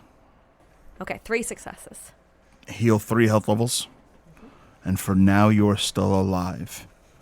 As organs climb out of you and begin moving to attack others. This is disgusting. There is a horrific scream from the Krynos form that you know, as she seems to be ripped apart by herself from the inside. And you feel her rage, but she holds on, and the wolf carries through, and she pulls herself together Now, as well as she can. you are in frenzy. Can we attempt to talk her down in pack link? Sorry, if she exits frenzy, she is passing out from exhaustion. Okay. Okay. It has gone. Erika. Do I need to actually physically touch someone to use Mother's Touch on them? Yes. Okay. I am torn, just for the sake of expediency, I am torn between healing Nico or shooting a gout of fire into the basement. Soiel, acting on instinct, hurries to where Nico has shredded herself from the inside out, stands behind her so as to not be a ready target for her frenzy, puts a hand on her shoulder, and begins to use Mother's Touch. Go for it. So much gnosis. So little rage. That's how I feel about my gnosis. Right. And what's the difficulty? Her rage. Current rage. How much you got? Right now, I have 3 rage. Okay. Oh, sorry. Do I spend a rage to rage on? No, but you actually gain a rage because you were hit. I have 4 rage. 9. You would regain 9 health levels. In the mind link, Soiel begins gently soothing Nico just with a series of hushes, reminding her that the pack is here for her, Gaia loves her, her work is important, and we need her to stay. And as she does, the Gnostic energy provided by Gaia begins to flow through her and replace the wounds that have been made with healthy flesh. And then Soiel will step back and put some distance between her frenzying packmate and herself. Rebecca, Mm-hmm. there are worm things that have come out of you and are attacking you. Mm-hmm. You may take your action against them. Being in frenzy, am I able to use my gauntlet, or am I limited to natural weapons? It is a gauntlet that is over your natural weapon. You can use it. Hell yeah. All right, I'll be swinging those claws. How much are claw attacks usually? Strength plus 2 dice of aggravated damage. So any claw attacks made with the gauntlet do an additional 3 dice of aggravated damage. That is a total of 5 dice of aggravated damage? Correct. Okay. Gotta roll to hit them first. Okay. Roll dex plus brawl, difficulty 6. Got it. My spec is claws. Difficulty 6. 7 successes. 6 dice will carry over into your damage dice. Mm-hmm. In Krynos, you have strength plus 4. Oh shoot, I didn't remember Krynos for that initial roll. Plus 1. Plus 1 die for the attack. No, we're good.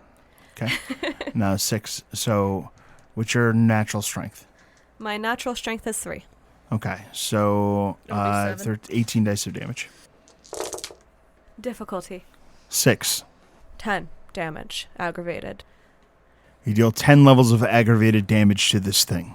Roll soak as this thing that's rushing at you that looks terribly akin to like a tick Oh, God. bursts and splashes you with acidic blood.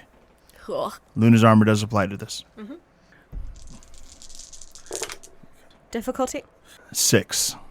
4 successes. With 4 successes, you take no levels of aggravated damage.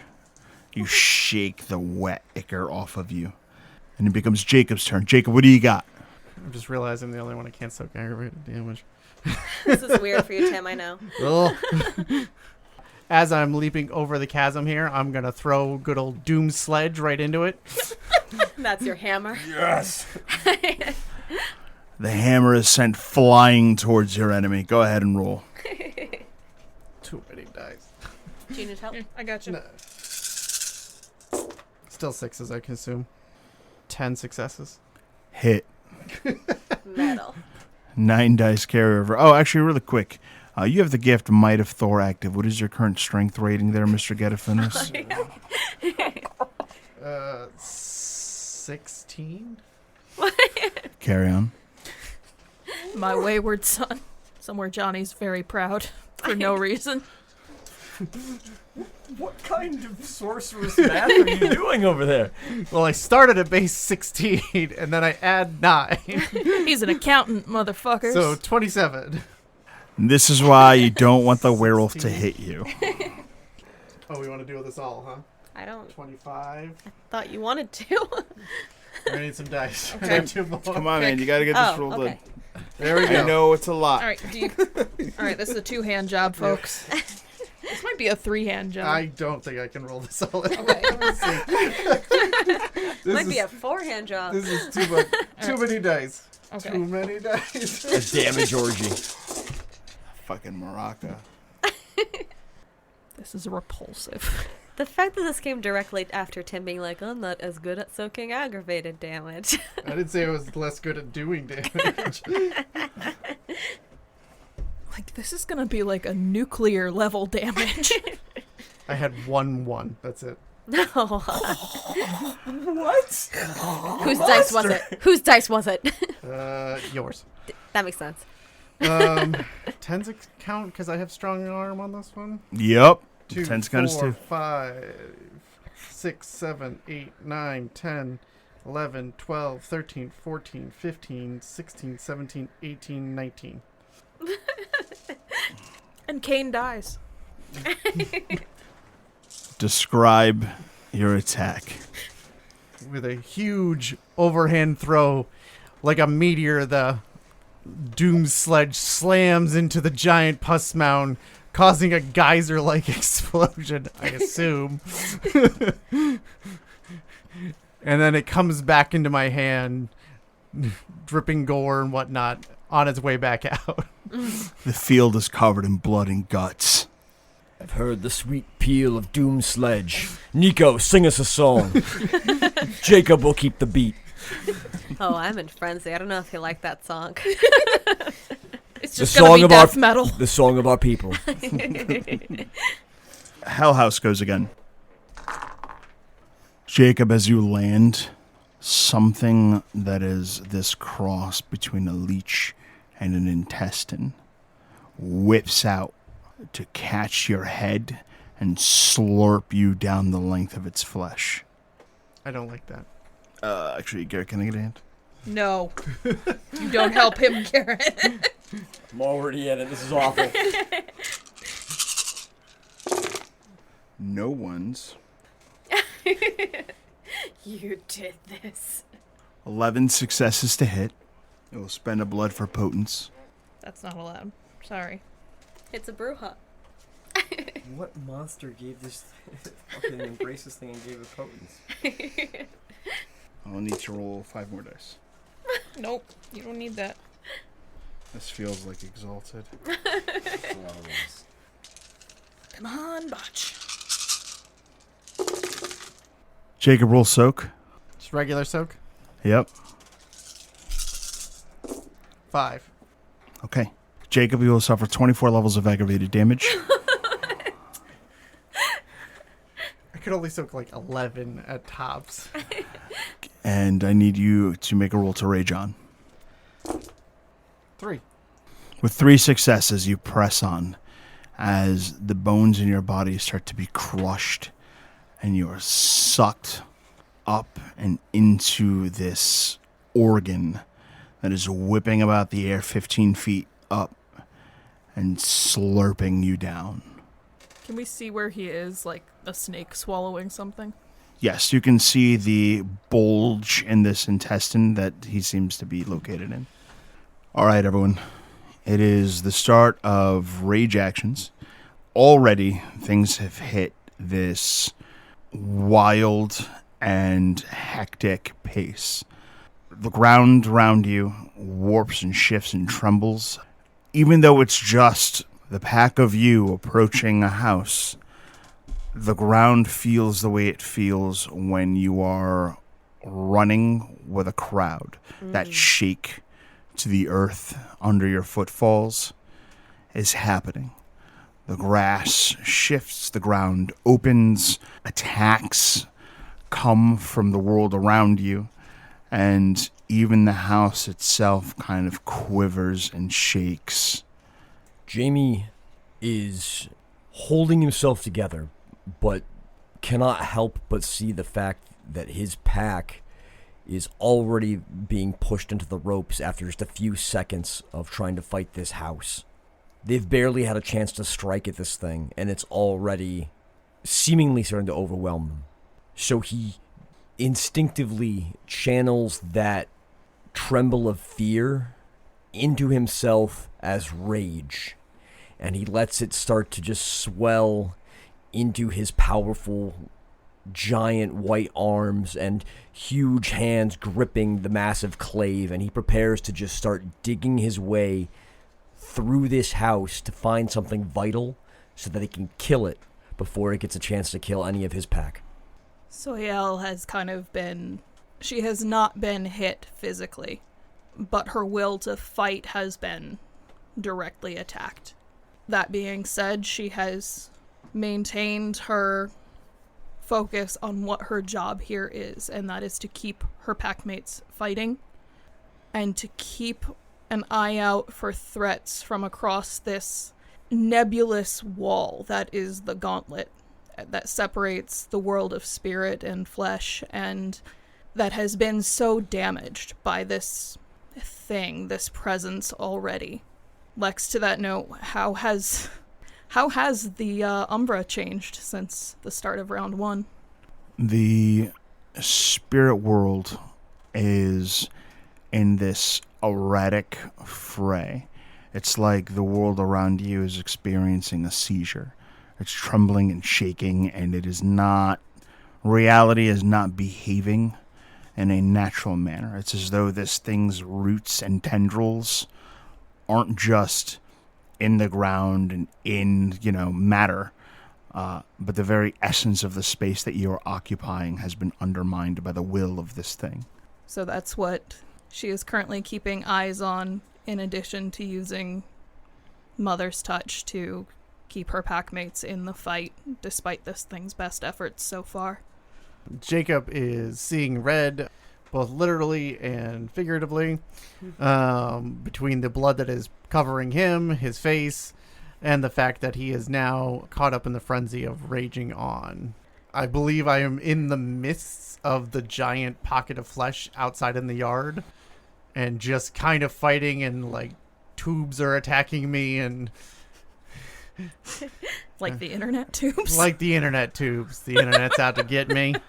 No, I have tentacles. I guess tentacles, but they've been described as like hollow tubes that have latched onto my face. Yeah, tubes felt appropriate. A maw of leeches. Yeah. Just gross intestines that are eating my face. Got it. That's more effective than tubes. I don't know. Tubes have been pretty effective so far. And that's, so I am just in the middle of taking and dishing out as much punishment as I can at this point. Nicoleta right now is a picture of Grandfather Thunder's rage. In the frenzy that has overtaken her, she is still alight with the crackling from her storm gauntlet. There's that electricity, there's that heat, there's that danger. And the dark Krynos just roars. Completely lost to it, but as well remembering the enemy that is before her.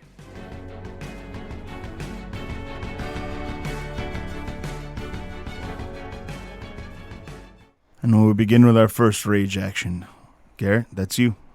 Jaimie lifts aloft his clave, and before he pulls it down and thrusts it deep into the maw of this monster that he can see in the cellar door, his clave bursts into a lambent flame, much like the flame that coruscates around his own body, and he seeks to put an end to this thing. 3 successes to hit. 2 successes will carry over into damage. How much damage does the grand clave do? Strength plus 3 dice of damage. Don't forget you're in Krynos right now. I do remember that. You should be at like base 14 dice. Math, the apocalypse. Truer words were never spoken. Difficulty 6? Yes, it is. And my big hands allow me to get a grip and really dig the sword in there, right? Sounds good. Beautiful. You just have to say big hands. That is the bargain. That is the sacred bargain. 8 levels of aggravated damage. It will soak 4 and suffers 4 levels of aggravated damage. You cut into this organ-like flesh that splits like raw liver meat and reveals this like bloodless innards that is caked into the stone cement basement. The flesh is very spongy and it kind of hardens a bit to where you deal the wound, as though like kind of the same way that like mushrooms do as they like are unrooted in age. And deeper into this space you can see that it's not just the maw of this completely organic thing, but it is as though this biomass has grown in ways that are reminiscent of organs and mouths and what have you. It's just this like sediment that's caked to it. It's not It is not a fully organic thing. It's like candle wax. If it was spilled onto like the floor, it would take kind of this shape on the floor. Well, in this case, it's like candle wax or, mushrooms or what have you that has taken the shape that is outlined for it. Like something has willed it to resemble a maw, to have resembled like talons and body parts. But it's just fungus. A few questions.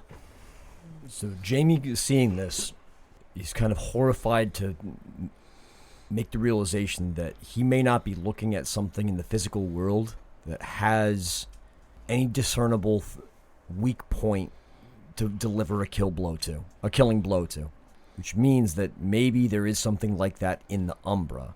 If this thing has some kind of essence, in the Umbra there might be a spot to actually deliver a decisive blow. That's his thought. He knows that 2 of his pack mates are raging on.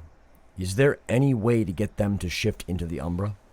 If they are already in the midst of a frenzy, you would need to get them to somehow calm down and not find themselves so exhausted that they can't press on. In your experience flying into a frenzy, particularly raging on, the process of that kind of regeneration is exhausting. Can you cross into the Umbra and rage rounds? You cannot. Okay. Because you need to spend Gnosis for that, correct? Right. And you can't spend Rage and Gnosis in the same round. Yep. So I think what Jaimie is probably imagining right now, but he needs Soiel to try and locate that spot in the Umbra. Because right now he just needs to stay here fighting with his pack mates to make sure that they're alive.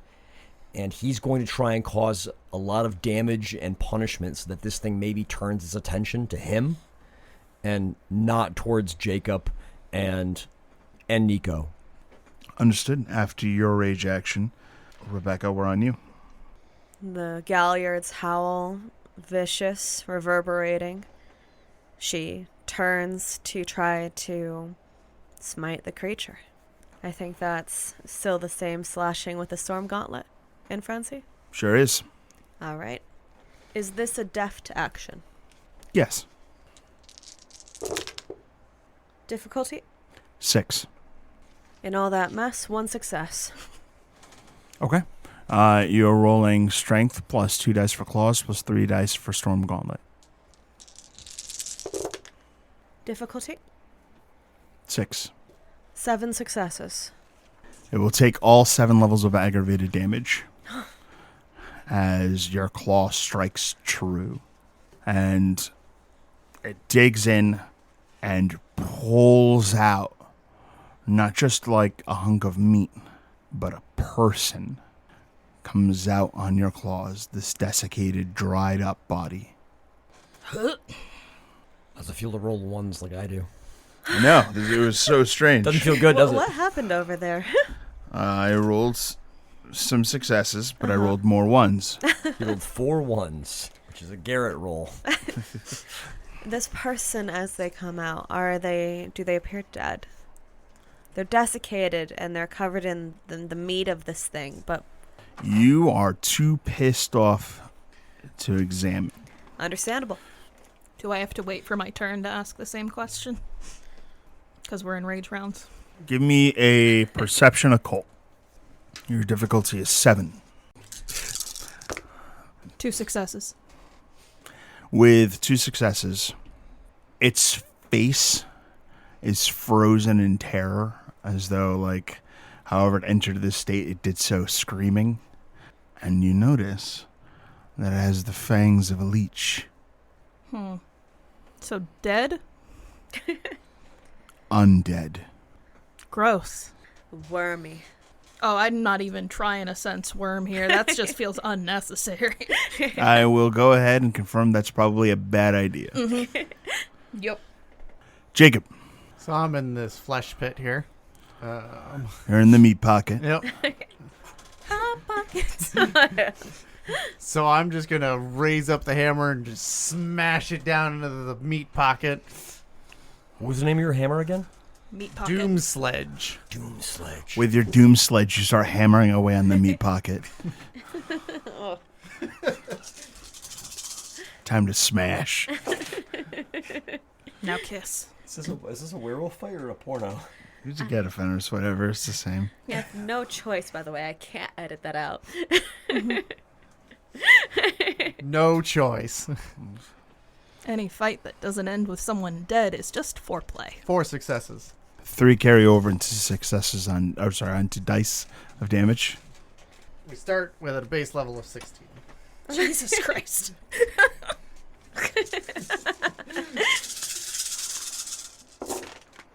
I almost dropped the box. Fucking doom sledge. We're winning this fight, guys. We decided. Garrett, don't say those words.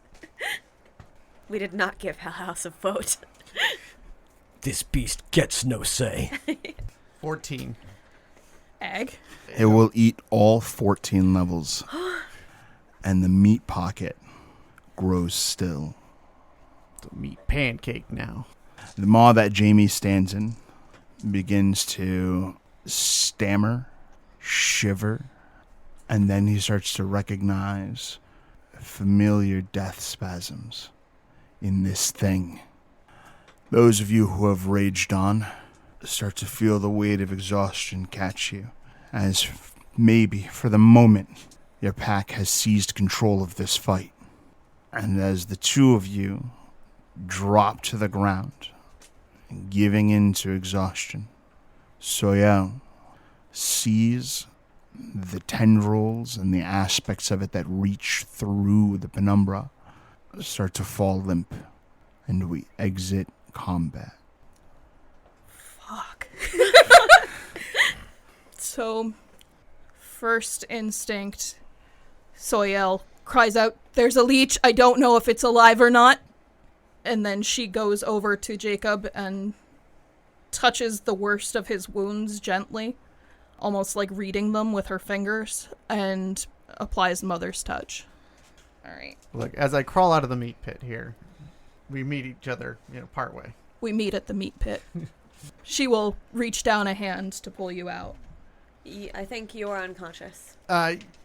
I thought we were struggling, but I don't know if we were unconscious. We're just exhausted, right? You guys are falling unconscious from exhaustion. No, I'm getting out of the meat pit, then I will be. Oh, we are currently conscious, but falling unconscious. Yeah, I'm getting out of this meat pit first.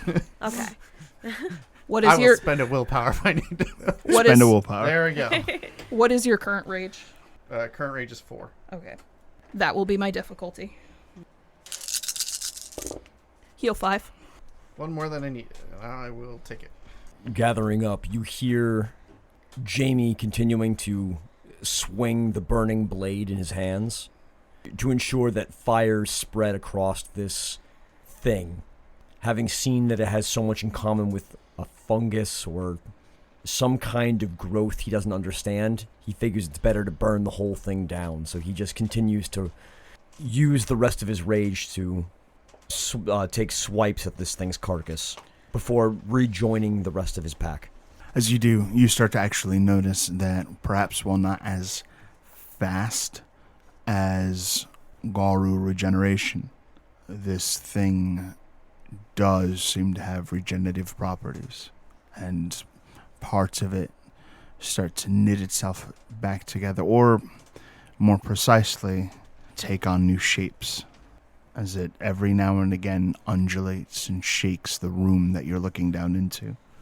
Being that he is continuing to exude an aura of the wrath of Gaia, Jaimie just kind of keeps an eye out for things that reflexively flinch in his presence and stabs them.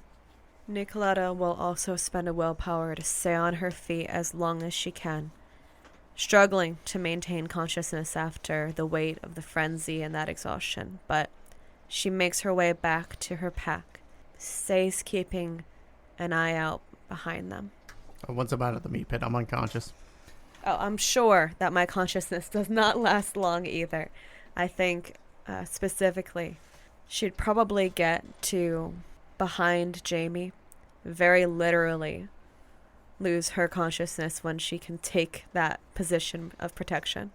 The second Jaimie notices his pack mate starting to kind of just lose their last bit of consciousness, He stops what he's doing with trying to get rid of this mass, and immediately goes to like give a shoulder to hold you up and not let you just fall on the ground here. Is it over? Not yet, but we've won, Nico. With the confirmation, she passes out, I think. Does that Yes. sound true? Yeah. Jacob, Soiel, is he all right? Tired, but I helped him. Are we burning this, or are we... We must, but I don't know that I have the... We may need to find some kind of fire spirit to entreat to help us with this. I don't think that'll be necessary. And Soiel kind of starts moving her clawed fingers around the palms of her hands, and she spends a gnosis to activate create element, and a small ball of fire starts to spark in her palms. Okay. All right, I'm rolling my gnosis. Is that full gnosis or current? You'll roll your gnosis score. Okay. What's the difficulty? 6. So she summons 4 cubic feet of fire and hurls it into the center of the house, trying to get it, like, inside the actual house. There is a static that erupts from it like in a wave. And this static is like aneurysm inducing. I need everyone to make a stamina check. Including the unconscious people? Oh, yeah. Okay. Can we spend a willpower? Yes, you may. Can you if you're unconscious? No, you may not. Makes sense. This is pure stamina. Does eagle count? It does not. Okay. We all agree we were surviving this, though. There's only one vote that matters there. Jaimie will also spend a willpower. Difficulty? Yeah, the difficulty of your stamina roll is 9. 1 success. 2 successes. Was 2, now 1. 3 successes. Okay. If you have any successes, you will apply them as soak against 5 levels of aggravated damage. This comes in the form of portions of your brain being melted and reduced to goo for an instant. How much damage is coming in? 5. Minus. Minus your 6 successes. Okay. Good thing you healed first. And as this happens, a moment as though its life were flashing before your eyes. Does the brain melting wake us up? Yeah, you'll probably wake up screaming. Okay. Check.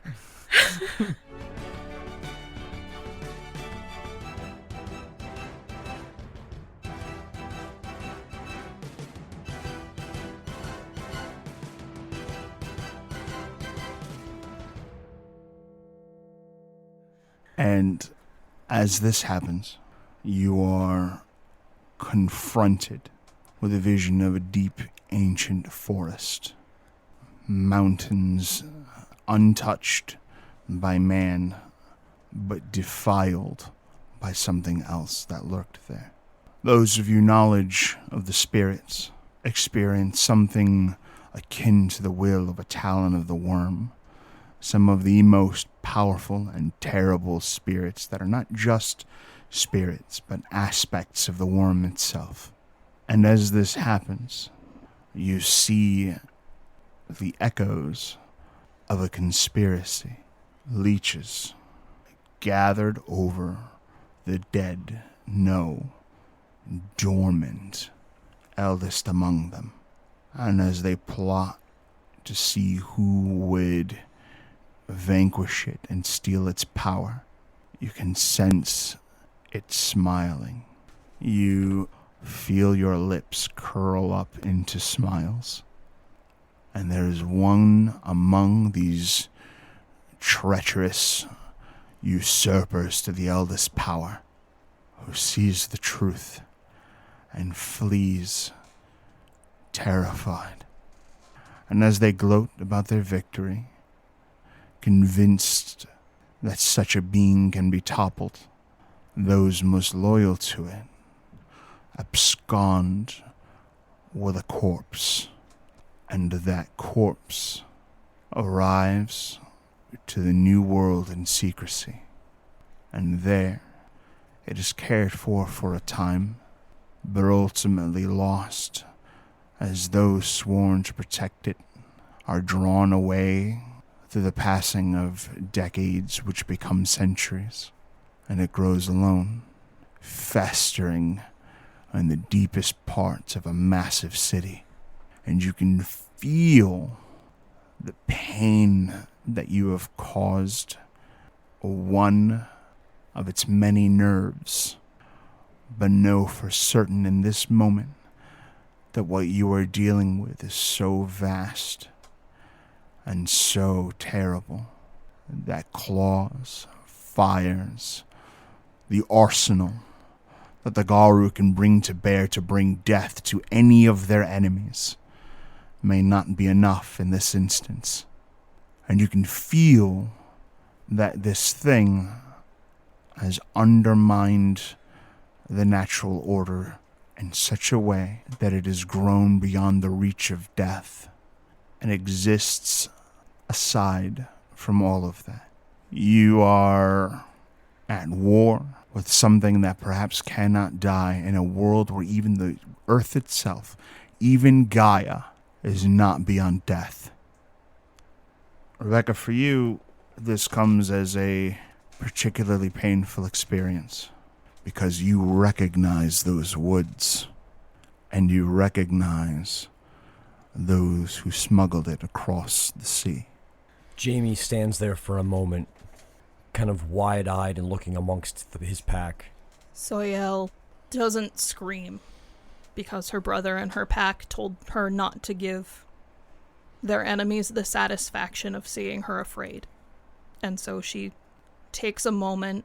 She does eventually find herself standing next to Jaimie and, wrapping her arms around his bicep and just kind of holding on to him and putting her head on his shoulder. He pulls her in tight when she comes up next to him and just holds her close. From Nicoleta, there's a growl that is more born of desperation than the vengeance that she wishes to convey.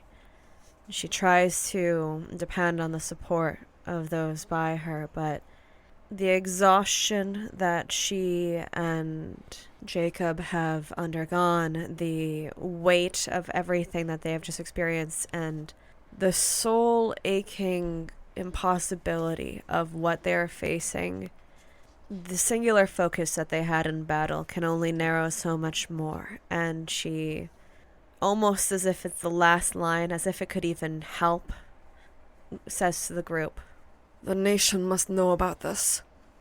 Where was that leech? Soiel points.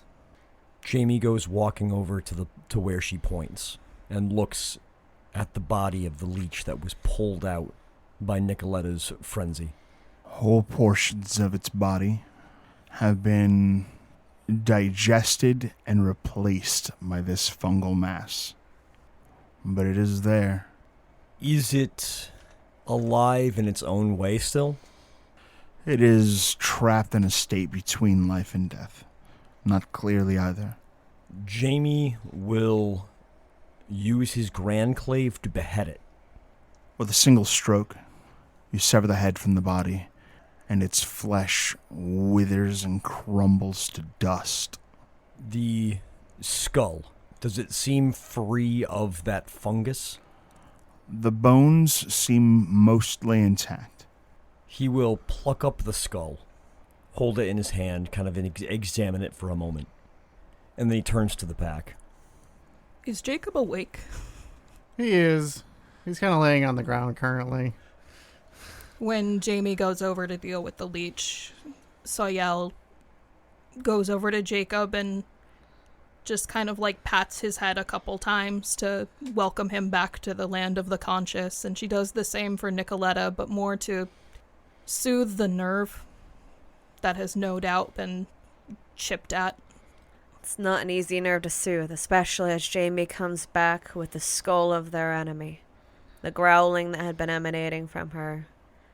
It quiets in the way of recognition, But I think that Nicoleta right now is narrowing her emotion into something useful, and that's all she can get by with. And honestly, that seems all that Soiel was looking for, was turn the anger to somewhere productive.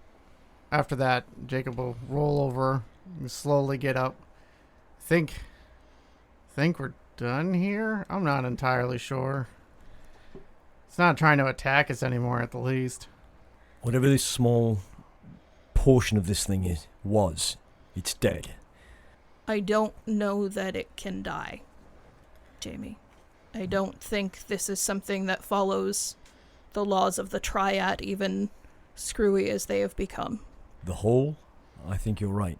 But at least this nerve ending, it's been snuffed out. We have done what we can here. But the elders of the nation need to know of this threat. Jaimie holds up the skull that he plucked. Normally, I would not dare bring this back to a sept. This corrupted bit of bone. But in light of what I saw, judging by your expressions, I think you all saw it. Yes. This needs to come back to Sept of the Green. The Theurges of the Sept can use this to see what we've seen here. The king must know. Jaimie, we should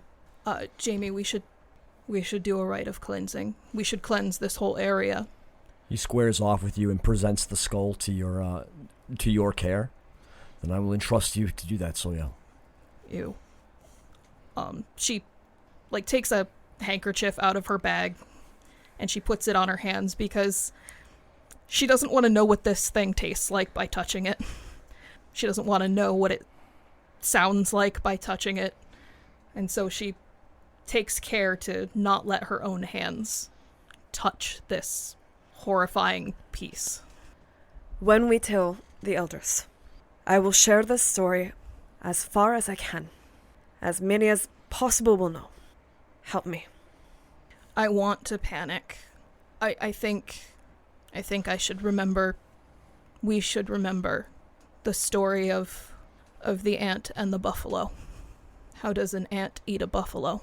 Piece by piece. Yes, one bite at a time.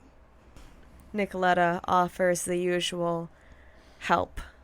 Just the tiniest little thing. It's frankly a stupid gesture, as tired as the Shadow Lord is, but just that familiar, practiced motion of your pack offering out something ready to help you cleanse, whether it's an herb from the pocket or whatever follows your usual procedure. But she falls in a line to keep at the mission for Gaia. Let's move away from the awful house of awfulness before we engage in long-term rituals. I was thinking we should try and cleanse this area. What little we can do. Thought you did that with a bunch of fire. That's a different cleansing. It's the beginning of the ritual. She has to end it now. Nothing can stay the hand of Doomsledge, though, eh? He comes over and pats you on the back. Apparently not. I always forget you're such a dear man, and I always forget what a monster you can become, Jacob. We should add a home wrecker to your deed names. I think that has a different meaning. I can work on both meetings. It's fine. I believe in you.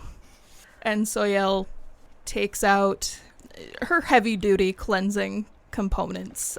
She brings out some sage. She brings out white sage. She brings out Palo Santo, clear waters of a river that's been cleansed. She accepts tributes in whatever intent offered from any packmate who is willing to contribute. And in her own way, she sings almost a lullaby to the filth of the area, stating that their purpose here is over and they may rest. Because as despicable as worm spirits are, there was a time when they were something else.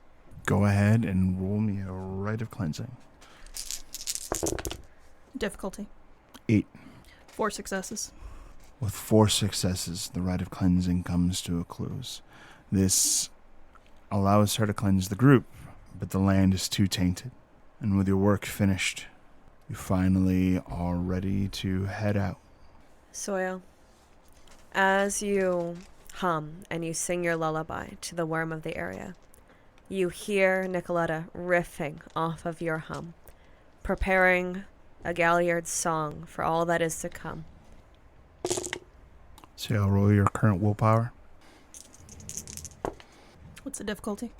8. No successes. And as you give your performance singing your song, Soiel smiles, and we will call it there.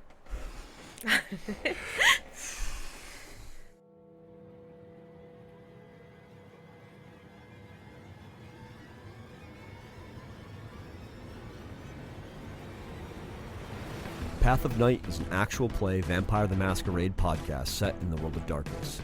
This bonus episode features Werewolf the Apocalypse. Jacob Braun, the Get of Fenris, was played by Tim Davis. Jaimie Wake, the Silverfang, was played by Garrett Gabbey. Nicoleta Zugravescu, the Shadow Lord, was played by Rebecca Steigelfest. Soiel Wake, the Child of Gaia, was played by Erika Webb. Your storyteller was Lex Lopez. Recording and editing by Rebecca Steigelfest. The music used in this episode was composed for Path of Night by Brian Matolius. Find him online at brianmatolius.com. Path of Night uses the 20th anniversary edition of Vampire the Masquerade with a few limited house rules. Vampire the Masquerade and The World of Darkness are owned by Paradox Interactive. Make sure to subscribe to us on Spotify, Apple Podcast, or wherever you find your podcasts. You can find us on YouTube at youtube.com/@pathofnight. You can help support the show at ko-fi.com/pathofnight.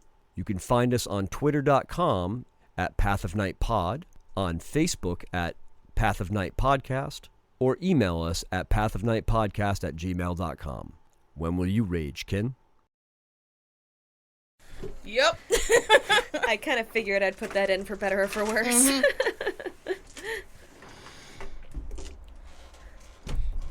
All right. Werewolf is done. Holy shit, we lived. What you the lived. fuck? Run, did you? Most of us.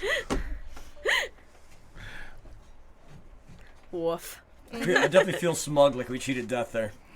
I You guys had some great last my minute God. rolls. Like, Yeah. Tim put in a ton of work early Yep. on, Oh, yeah.